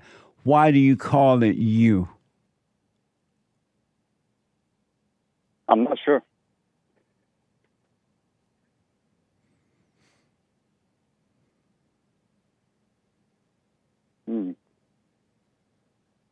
Yeah, that's a good question. I'm not sure, Jesse. And the thoughts that you have that brings on the anxiety, where are those thoughts coming from? The ego. And how do you know that? From you. I understand. Yeah. Well, here's what I want to, and if you do this, Jess, life is going to be amazing. Here's what I highly recommend you do. This is all you got to do for the rest of your life, or however long it takes. Just watch those thoughts and those feelings. They're in the mind and the body, but they're not in you. They are not you. Yes, you feel the pain in your body, but you're not your body. You're not your body. So all you need to do from this point forward is watch the thoughts and the feeling. Don't try to get rid of them. Don't run from them. Don't try to fight. Do not fight with them. Just watch them. And the light of the Father that is allowing you to see, causing you to see the thoughts, which is darkness, would take them away from your body, from your mind and your body, and will give you a clear mind. Because they're only spirits. Those are evil spirits. You are, every human being are possessed in the imagination and emotions. And he will take those evil spirits away from you. And those spirits are called suicidal thoughts. They are called depression. They are called fear. They are called loneliness. They are called post-traumatic distress disorder. They are called anxieties. They are given false names when they really are demons. They are spirits in your body, but not in you. So just watch them, let them be, and let the light. God is begging you. He's not begging, but he wants to save you from that. He wants to take those demons out of your mind and away from your body. Okay. So watch them every second of every day. Absolutely. Every second of every day, of every minute, every hour, every second. Just watch. You want to become the watcher. That's all. You don't want to become the God. You don't want to become the savior. All you need to do is be the watcher, and the Father will do the rest. I know you say people love their hell, but I'm really, really tired of it. I do not love this at all. That's why you're overcoming it. Yeah. Most human beings, only a handful are tired of it and they want out. But most human beings... Desperately. So what? I desperately want out. Like, I'm doing everything I can. That's how I want it, out of my hell. And now, and because you want out, you're on your way out. And so just be patient. Don't ever call it you again. Now, I know when we communicate, you say, I feel this, but you're doing that consciously, so you're not identifying with it. But stop calling those demons you. Stop identifying with it. Don't argue with them in your head. And don't argue with them inside of other people. Let other people, they're going to try to argue with you and keep you in hell because that's where they are. Don't argue with them about it at all. Stop arguing. You just live your life, and it's going to be amazing. Okay. Yeah, I've been seeking first the kingdom. The past month, it's all I've been focused on. I've dropped everything. I dropped family, friends, social life, just everything I can to focus on to observe my thoughts and do the silent prayer. And I've been doing the silent prayer more and more each day. Nice. I have more. Yeah, I've really just been making time for it. And like if I have to do it 5 hours a day, I'll do that if that's what it takes. Well, I'm really tired of the hell. Well, you don't have to just sit there 5 hours, but during the day, you get busy. Excuse me, you get caught up in thoughts. Just take a moment, become aware of your body. You're back in the present. If you have to go in and out 20 times a minute, you do it until you don't have to do it anymore. You'll be gone. All right? And just observe the thought. That's all you need to do. Because I feel like sometimes when I'm doing silent prayer, I just kind of push it down. I push the thought down, like push it away. No, don't do saying that. Don't do that? No. Okay. No. Don't put any effort in doing anything about it. Because it's spiritual. Those are demons. You are possessed. Those are evil spirits, right? And there's nothing you can do about it. But watch it. Don't try to push them down. Don't deny them. Don't identify. Just watch them. It's like you're watching a movie. You're sitting back and you're watching this interesting movie, and they go from scene to scene, and then they go to commercial. Unless you get caught up in that movie and forget you're sitting there watching it, it can't affect you. So just watch those thoughts as you're watching a movie, all right? Do you watch the feeling as well? Let's say I'm in a situation and I'm feeling anxious. I know you say it's a fake thing, but it's evil. It's an evil spirit. I'm feeling that evil spirit, yeah. Right. Do I just watch the feeling? Absolutely. As well as the thought. Well, you're going to be aware of the feelings because you're going to feel that in your body, right? So, yeah. But you can't have that feeling unless you have the thought first. It's impossible to have feelings without thoughts. And so, but when you do, if you don't catch that thought before the feeling come and the thought drop into the feelings, just watch the feeling too, but don't call it you. And sometimes the feelings can be overwhelming. You don't feel like moving. You don't feel like eating. You might feel real fear and all that kind of stuff, right? But all you do is watch that and see what you're thinking, and the thoughts will disappear. And when the thoughts disappear, the feelings would disappear. You know, when we first began this call, I was feeling that evil spirit big time. Yes. I was feeling out of breath. Like when I feel that anxiety, I get out of breath. Yes. And but I'm feeling like I've just been observing it while you were taking a break. I was just observing it, and I feel a lot better now. If you observe, become the observer, you're gonna be perfect. All you need to do, because these things are, as Paul said in the Bible, the things, the right that I want to do, I can't. Something won't let me. And the wrong I don't want to do, I do. It's like something making me do it. I finally realized it's not me, but something made a home in me. That's what happened to all human beings. It made a home in your mind, but it's not in you. And because you have identified with it, it won't let you be right. It won't let you do right. It controls you. Yes, I realized that. I have no free will. Yeah. I was with a relative the other day, and he told me to yell at the top of my lungs. We were doing kind of a voice exercise, and I couldn't do it. Like there was something holding me back. I couldn't even yell. So yeah, I can feel it. Something holding me back every day. Any human being that believes that they have a free will is a blind human being. Because just think about it. If they have a free will, why don't they will themselves to stop thinking evil thoughts? Why don't they will themselves to be free and not have fear or anger? They can't will themselves to do anything. But Satan has deceived them, and whomever told them that they have a free will, they believe it, and it's just not true. Wow. And I want you to know it's just a thought. It's a thought, and that's all. It has no power. It's been defeated. It has no authority. It's just a thought until you make it something more than that by calling it you. It's so when not you. When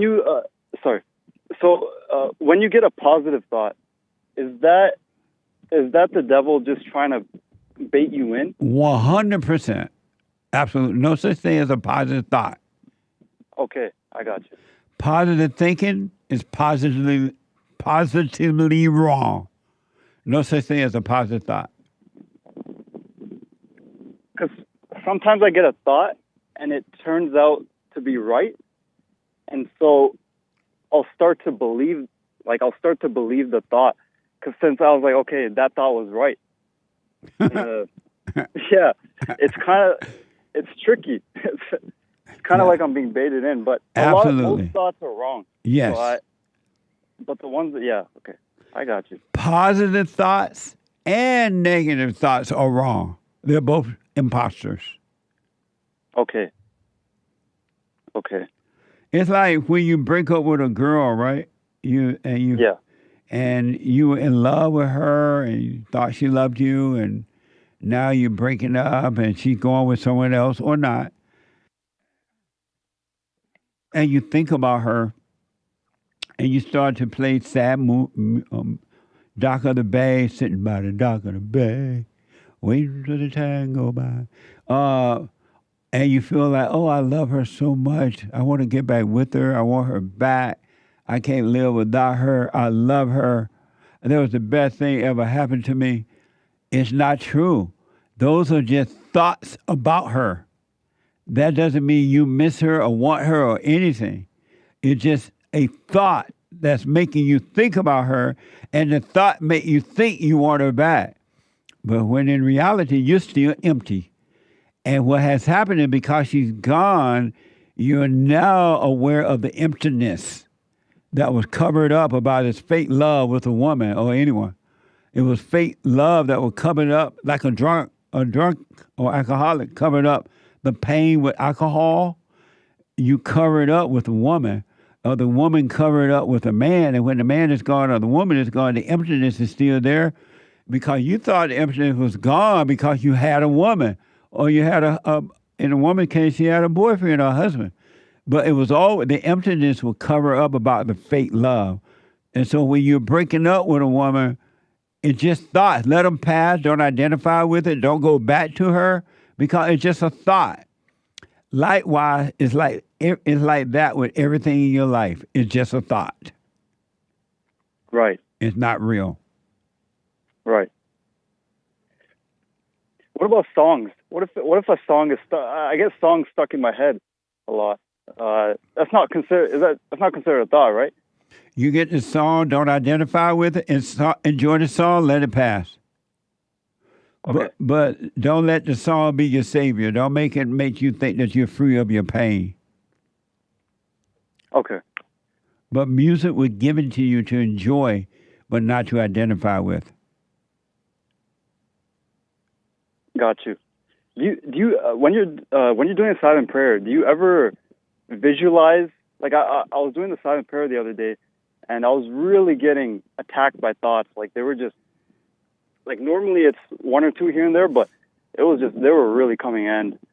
I started visualizing like a beam of light just attacking back. Should I visualize anything, or should I just observe it? Right? You're saying just observe it. Visualize nothing. All you want to do is be the watcher.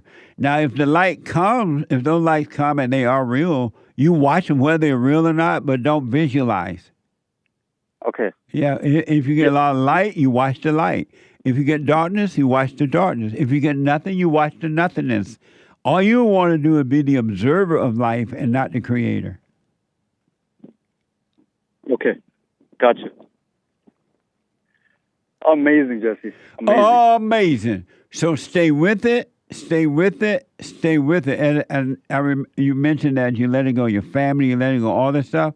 In order to have a life, you must let go of a life, meaning that you must let go of all the ego, all the fake friends, all the fake family members, all the fake, everything that you were getting an identity from and trying to hold on to. You must let it go. And then you shall have life and have it abundantly. I will, Jesse. I definitely will. I wish you well, man. Amazing call. Call me again. Amazing. I'll observe my thoughts every second, every day. Thank Absolutely. You, Jesse. Stay with it, stay with it, stay with it, all right? Yeah. All I'll right. call you back. Okay, absolutely. Bye. Thanks, Jesse. Amazing. Amazing. 888-775-3773. 888. There's one line open. And we want to go to the super chats.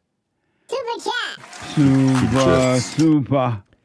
Over on X, JW says, Jesse, I went to my mom's house. My mom's gravesite, not house. Same thing. Come and go with me to my mama's house. Go ahead. And forgave her at my mom's gravesite. Also, my parents lived between Lumpkin, Georgia, and Eufaula in their retirement years. Wow! Hey, is it a woman or guy? JW. Hey, JW. Welcome home. I am reading your book, The Antidote, now, Healing America from the Poison of Hate, Blame, and Victimhood. An amazing book. I highly recommend that. Antidote, Healing America from the Poison of Hate, Blame, and Victimhood. You want to stop blaming, and you want to stop hating, and you shall be free. I'll sign it for you. Whomever you want me to sign it to, go to Rebuilding. I guess we can't pull it up, but rebuildingtheman.com.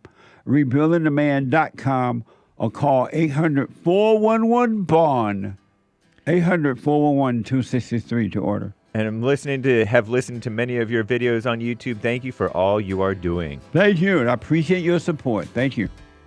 Cactus Eater Bear donated a couple of diamonds. A German economist was detained in Chicago for a meme. It's not just UK. USA is doing it too. What's happening in Europe is happening in America. Believe me. Amazing. Thank you. Manuel bought 10 coffees, and he wants to answer the biblical question, but I think we might have to Let me take wait. a quick break. When we come back, we'll finish on that, and then the rest of your call. We're going to move calls in the rest of this hour. 888-77-JESSE. The treasure chest is now open on July. Back in a moment. So I asked the question, are you better than a child molester? I've discovered over the 30 years of counseling, the one thing that's missing the one thing that's missing, and I think because it's not taught in the homes or talked about, we don't have examples of it, right, is love. Our theme this year is to bring back Christianity, to love God with all our heart, soul, and might, our neighbor as ourselves, and to endure. And there, when you're in a fallen state, people will judge the molester but think they're better than the molester. And I ask, well, why do you think you're better? When I realized it doesn't matter what you think about yourself or how much you have or don't have or how you accomplish things in life or don't. If you have no love, you have nothing.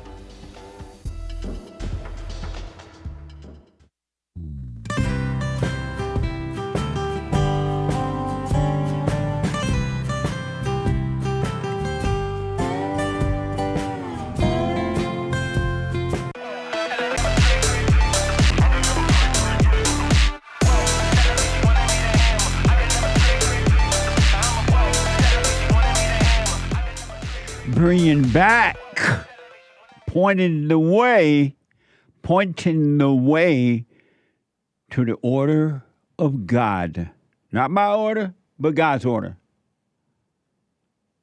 God in Christ, Christ in man, man over woman, woman over children.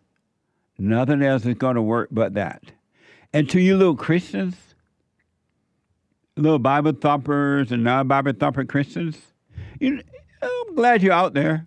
Otherwise, you'd be totally out of control. But to you little Christians, if you want to know God, if you want to be free, you got to let your values go. You got to let all your morals go. In order to receive morals, am I saying it right here? You got to let morals go. If you notice, the ones you have ain't working. They're just thoughts and ideas, and they do not work. They don't work. Let your little morals go. They're not real. They're made up. They're intellectual morals.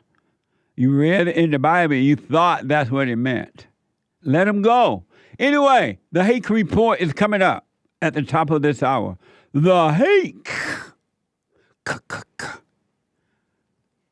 report.com from 9 to 11 a.m. Pacific time. And after the Hake report, Joel Friday TV, he black. He talked about race issues yesterday. It was so funny. I mean, it was funny. It was interesting. Then he had a caller who was white, and the caller said that something like, I may not quote it exactly, that white people are smarter than the blacks. Something like that, right, Joel? And Lord have mercy. Lord, it hit the fan. If you didn't hear Joel Friday yesterday, podcast. Oh, he said blacks were created to serve whites. Blacks were created. And Joel didn't really say no to that. He's like, well, you might be right, I understand. You don't want to miss a podcast yesterday's show. It was interesting. It was very... Did you say that, Joel? You said that you might be right? That blacks were created to serve the whites? You didn't say that? What did you say? Did you say you understood it? It was something funny about what Joel said about it, but I'm not sure exactly how he put it. All right? I'm not sure. But anyway, Joel Friday TV at 11 a.m. Y'all can ask him today at 11 a.m. what did he say when the white man said that the blacks were put here to serve the whites. All right? Call him up at 11 a.m. Pacific time. And then at 4 p.m., the American Anchor Baby. At 4 p.m., the American Anchor Baby. A gift given to you by God. A genius. It kind of explains a lot of other stuff, too. He's so smart. Smart people don't wash their dishes when they need to at the office, in the kitchen. Well, I'm just saying, not you. I'm just talking about somebody else. Amazing. The American Anchor Baby at 4 p.m. Pacific time. I met his family. They came to L.A. Amazing family. Really. So American Anchor Baby. Last name but not least, follow, subscribe, like, and ring the bell. Y'all know what to do on social media, right? Do all that on social media. And on X, JLP Talk on X and Instagram. Follow, subscribe. How y'all over there at X? Like, follow, subscribe. Do all the social media stuff. I appreciate it. So what I want to do, 888-7753-773. I want to finish up the Super Chats first. Super Chats. Manuel's 10 Coffees. Biblical question. Why do you think about other people? Why do you think about other people? I think of others to avoid working and keeping my eyes on me. Thanks, JLP and crew. I've been working on myself the last 2 years, and I love working on myself. Stay with it, stay with it, stay with it. And I'll put my 2 cents in on Sunday. Thank you. Thanks Amazing. as always, Manuel. Yeah. David bought 3 coffees. Hi, Jesse. My second time on the air. I love Jason something as well as you. Do you know anything about something? Sending a tip. I missed it, but want to go. So let me know what you think. Thanks, David. Thank you for your tip, sir. Thank you, David. I'll look into the tip. I appreciate it. Thank you. Shout out to the top contributors on D-Live, Maverick, Angel, Cactus Eater Bear, Games for Rec, Misty, Gigi Cash 22, and the rest of the supporters on the redheaded stepchildren, I call them, of the D-Live crew. Thanks, guys. And I do believe that is all for now. Amazing. Thank you, guys. Thank you, ladies. Thank you all. I appreciate it. 888-7753-773. This is Manhood Hour. I want to only give you one soundbite. All right? Every man and every woman should come to the TV screen right now and watch this and hear this soundbite. If ever that was a no-no, don't do, ever do, this is a perfect example of it. Men, males, mama boys, or whatever, never, ever, you should never do this. Some things like a no, you know what I mean? Just no, no, no. Never, ever do this, guy. I don't care what. Unless you're like totally in a movie and you're acting. And like, it understood that this is just an act. This is a no. Don't do. A guy by the name of Jonathan Majors shed tears over his wife, I guess. Over his girlfriend. And this is a no, never. This is from X. Actor Jonathan Major break down in tears while accepting the perseverance. Let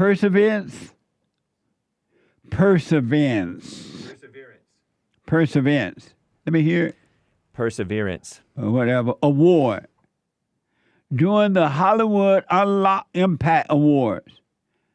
His first stage appearance since a misdemeanor conviction for a domestic assault. Yeah, don't ever. They can put him back in jail if he were in jail. No wonder somebody to call him a domestic assault. Don't ever do this anymore, guys. Never, ever. Some things like never, ever, but never. Why is Jonathan Major confessing his love for actress Meagan Good? Actress Meagan Good. Watch this. I love you. Oh, Lord. I love you beyond all limit. With all my strength. With all my heart, I love you. I'm supposed to be this tough and strong, and you done carried me so many nights. I love you. Through the fire.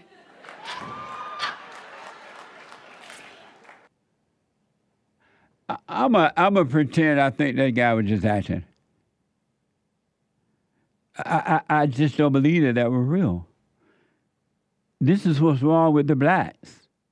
This is exactly what's wrong with them. It's this mama spirit. This woman is mama. Oh my! Up there snotting, crying. Now, and when you're black and you cry with snot, you crying. Oh my God! I had not seen it yet. My producer, Derrick, told me about it this morning. James, can you read some of the comments for me? Here's the picture. And some of the comments from, do you have them, Nick? I have them. Oh, okay. Shorty, this is a Shorty Mac Atlanta. If my man ain't crying like this, I don't want him. I bet. Now, you know that's a beta, and you can control him. This is the real JD. As black men, we should be allowed to express our emotions to our woman without any backlash. Ain't that much emotion in the world. What the? I'd be in tears too if Meagan Good had my back through times. I bet you would. And this last one here, Beasley, NYC, says, great guy, nice gesture, but showing a woman this much vulnerability is the beginning of the end. Women will claim they want this, but once it happens, they will unconsciously start looking at you differently. Hopefully things are different in this case. They ain't no different. Megan is a divorcee, right? Mm-hmm. According to Google. Is that right? Yep. She's a divorcee.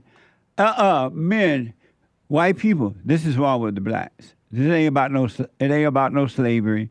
It ain't about racism. It's about this. They're mama's boys. And she's sitting up there crying, eating it up. She's thinking, I know I got control of this person. I started to say that, another word, but I won't. That is, Joel, come in real fast. She was married, Meagan was married for 10 years to Devon Franklin. I remember that guy. I remember they used to date. A motivation speaker, according to Wikipedia. Joel, what do you think about it? You black. What do you think about that, Joel? Friday? TV? At 11 a.m., Monday through Thursday? I haven't even really. It's on. It's on. I don't hear you. Oh, it's not on the bottom. Can you hear me now? They say I'm crazy. Can you hear me? Yeah. Yeah, I haven't even really have an opinion to form yet. I no opinion, but you see it. An opinion form. But that is, it's just like... He was not crying. No, that was bad. He was that's all I can say. It was just really bad. No, it was really bad. It was not. And then he started trying to sing. It's just all emotional. It's just an emotional thing, and then it shouldn't be done on public TV like that. And then that shouldn't even be done behind closed doors. Period. Yeah, and then especially it's just, yeah. I think you nailed it right on the head when you said the mama's boy thing and the whole. That's just a perfect example. That man should be ashamed of himself. Yeah, it's that, but that's really what's happening. Really, in all people subject to women like that. That's really what happens, but. In the black community, it's pretty and big. She's sitting up there and loving it. Yeah, she's crying too. She is like God. and the whole world see her being God to this weak beta male. Beta! You ever realize that... What a beta! Even in songs, the women who sing songs or the women who do speeches like that or whatever, they don't ever say those type of things, even to the men. That is so true. They never say stuff like that. I love you to the limits. Right. They don't never say that kind of stuff. Yeah. Right up off the wall. To the fire. Wow, that is so true. Yeah. But Have you ever cried like that? Well, we don't want to tell about it. No, I haven't been in many relationships, so I don't even really. Yeah. But the few I have, luckily I had a little bit of common sense not to. Yeah. You Hake? Of course not.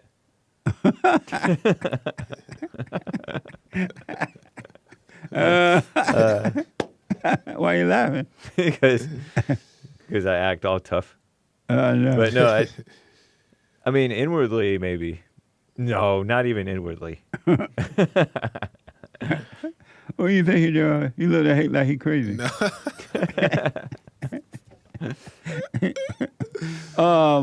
What do you think about this guy? I didn't know that he was that bad. I didn't know when Derrick told me about it. I had no idea it was this bad. Me neither. He pointed Was out that that he had been in trouble for allegedly beating up his white girlfriend. Right. And then he got with this woman who's divorced, 9 years older than him. She's 9 years older than him? Yeah. No wonder he's the baby. But she's like a big name. Like she's probably been a star in his eyes for a long time, maybe. She is 9 years older than him. That is mama. Yeah. No wonder mama been taking care of him. Take care of my baby. It might be as bad or worse as Dwayne Wade and Gabrielle Union. Oh, she's like God. 6 years older than him or something like that. What a mess. But what a mess. That seems like starting to get more common, too, among even the blacks, marrying older women. They need mama. They need somebody to take care of them. After already having been with, and the women had already been with older men. What a mess. Yeah. What you say, Nick? Were you surprised? Surprised? Maybe a little bit. How hard he was crying in the public. Yeah, maybe a little bit. That was just At the that was a lot. award. It's maybe uncomfortable. But, Yeah. that kind of thing. Let's say you don't even get it. Like, what do you guys talk about, mama? Like, you guys are crazy. Don't you understand that stuff doesn't last? Those tears will go away, and then it's back to like the fight. Like that didn't even happen. Yeah. It's like a PDA, what you said about public displays of affection. Yep. Behind closed doors, they're going through hell. Yep. Talk about the thrill. I know. They were like giving off some serious thrills. It was so interesting. It's interesting too because when you're in the midst of that, like that much emotion, like he was, where you're just like in it, you do things that are so crazy that you don't realize they're crazy in the moment. I know. Like when he starts saying like to the limits, and then he starts singing to the person who's not feeling what he's feeling, they're thinking like, what the? You know what's interesting about Joel said and what you said? That you never see women go that far. Like you were my wrong. Like they'll do their thank yous. They'll even cry on stage, but they won't say all that. That's so interesting. Yeah, because the guy has made her his god. Yes, that's his god. She ain't gonna be saying you took me through the fire. Right. He's like, you're my everything. He was like He was talking to God. Come here, Derrick. Derrick said he cried once. I can't wait to hear this one. And he black. I cried once. You cried once when you were he was a kid. But was it to break up with a woman? I'm about to figure this out. I gave away mine. So what? Grab that. I said I gave away mine. You cried over a lady? Derrick, sit here. I was like barely a teenager. So what? I said I was like barely a teenager. He was barely a teenager when I was trying to break up with this girl. Nick said he was barely a teenager when he cried over a girl. Yeah. He was barely a teenager when he cried over a girl. He was 19, meaning that he was going into his 20s. He was a grown man. I was breaking up with her. I was like, I don't know. I felt like I was trying to kill someone, but I'm like, oh, I'm crying. Like, get away from it. We got to end this. This is my producer, Derrick. He gave me this story. You cried once, Derrick? I cried one time. What? I cried one time, but I was a kid, Mr. Jesse. I was a kid. How old? I was probably like 6 or 7. You were 7? Over a girl? Over a girl, yeah. Oh. How old was she? 3? I mean, we was around the same age, but I'll tell you the story. So my grandmother, she had a after-school kind of daycare thing, and a lot of the kids after school would go over my grandmother's house. So, I was the guy. This is my grandma's house, so I was just, walking around being prideful, and there was a girl that I found interest in, and we would always kick it. And I had a friend, I'm not going to tell his name, but we would all be at the house, and we'd just be discussing which girl we liked, and we ended up liking the same girl. And so at the end of the day, my parents would have to come pick me up. So there was one day where I had to leave a little early, and that left some alone time with my friend and the girl. And as I was walking out, I said, "Hey, don't talk to my girl." And as I was reaching for so as I was reaching for the door, I turned around one last time, and he gave me the most evil smirk, and I knew it was over. He remembered those details to the T. And he was 6 years old. He's still holding on to that one. He gave me the most devilish smirk I've ever seen, and I went home and cried. Yeah, I'm not gonna lie. I knew it was over. You've been baiting for a long time. Beta boy. Beta Who kid. be thinking of that way at 6 years old? I don't know. You know, music videos get to you when you're young. You're real impressionable. So are you still friend with the guy? No. You done with him. No, I'm over that. I'm over that. Did he ever know? Did he ever know what he was doing? He took your girlfriend. Oh yeah, he knew. He gave me that smirk. He knew. He knew. Oh yeah, if he listening, you knew. He's still heated over it. Wow, forgive. 20 years later. Bruno, have you ever cried over a woman, Bruno? Bruno in Oregon. From Oregon. Bruno, first time caller. Come off of mute. Come off your mute. I'm here.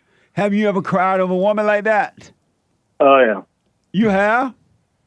Oh, yeah. What the? Way too many times. Really? Yeah, way too many times. How old are you? 43. What, do you still cry over them? No. Oh, good, man. And thank you for calling. Go ahead. Why'd you call? Go ahead. Well, I just wanted to call to thank you for all the things that you do. You've helped me tremendously, and I want to tell other people out there, especially if you're just now tuning into Jesse and you're getting his message, stick with that silent prayer. Yeah. It works. Yeah. It takes time. I think it's probably really easy to give up. I almost gave up a few times myself, but if you stick with it, it really will pay off. And it's an ongoing process. Yes. And it might even get a little bit, at least in my case, it got a lot harder before it got better. Yeah. People want easy solutions. They want their peels and they want their therapy. And I've done all that. I've been in therapy. I've been on a lot of pills. I'm not on any pills anymore. I don't go to therapy.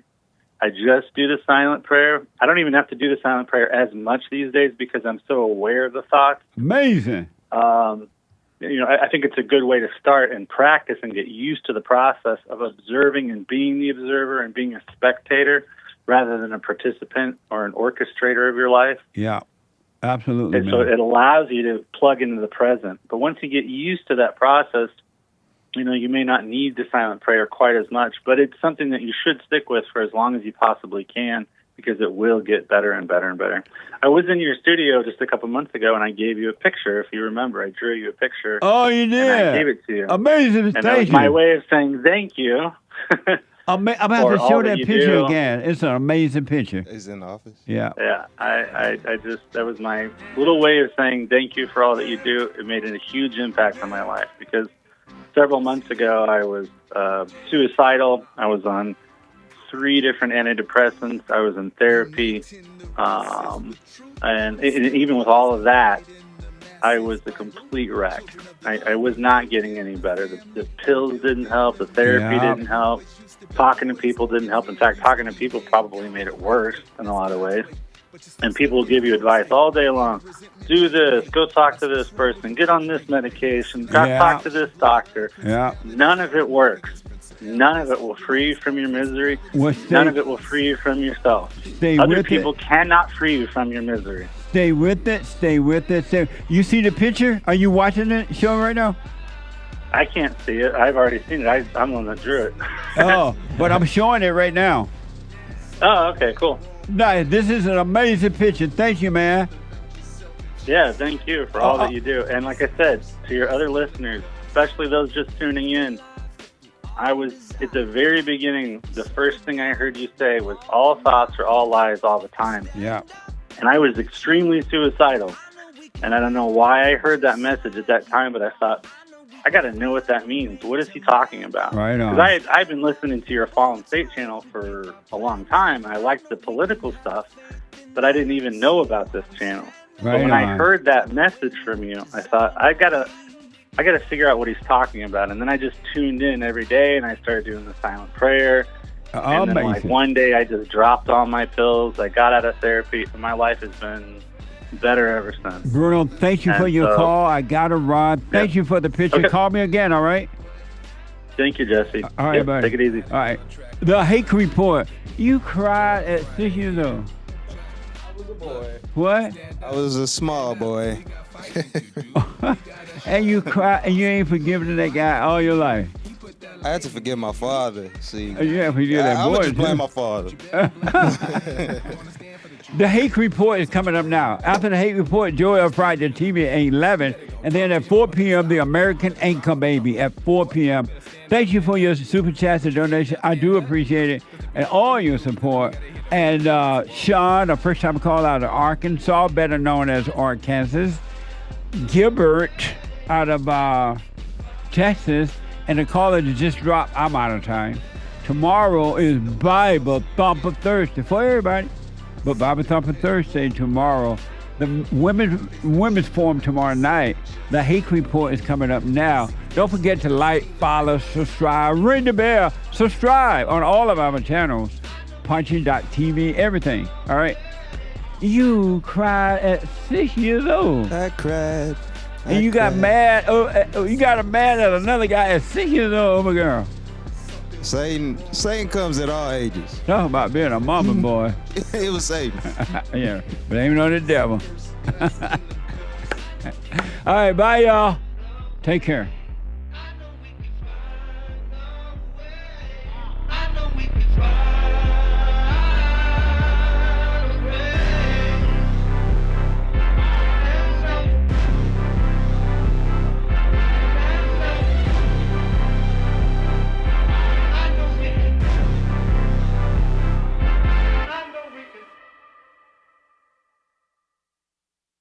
Now, I totally disagree with the way things are going, but you can't be angry because that's what the enemy wants. He wants to control you. They do things to make you mad so they can control you. It's like being married. And the wife would do things to make you mad, or she'll do things to make you feel good. And men do that to women too when they want something from the woman, especially sex. They'll make her feel good or they'll make her angry. And the woman's gonna have to say, you don't want to be angry. You want to speak up. You want to disagree with what's going on. It's wrong, but do not be angry. Then you won't have fear. You won't have doubt. You won't have worries. You'll be able to see, but you got to stay away from anger. That's why you must forgive your mothers and your fathers so that you can overcome the spirit of anger. It's a spirit and it's wicked. Nothing good in anger because it has no love, folks. You need love to defeat evil. And love is not a weakness. It's a strength. It's from God. It's His nature. I just want to say thank you for everything that you do. You've absolutely changed my life for the positive, and I just want to thank you. I was 29-year-old beta, living at home with my mom, and just was living in fear and in doubt, and I couldn't hold down a job. And then I found you, and I started listening. I started just being more at peace, and I forgave my mom, and I forgave my father. And it's like right after that, everything just changed in my life, and I was able to get a good job, and I moved out, and I live on my own now, and everything has just changed. And I just want to say thank you, and I appreciate you for spreading that message. It really is a positive message.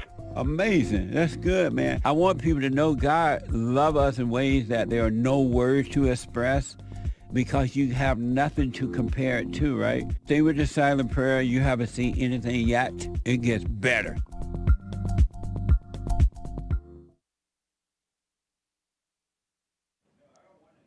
Thank you, Jesse Lee Peterson, for an excellent JLP show. Hake's coming on next.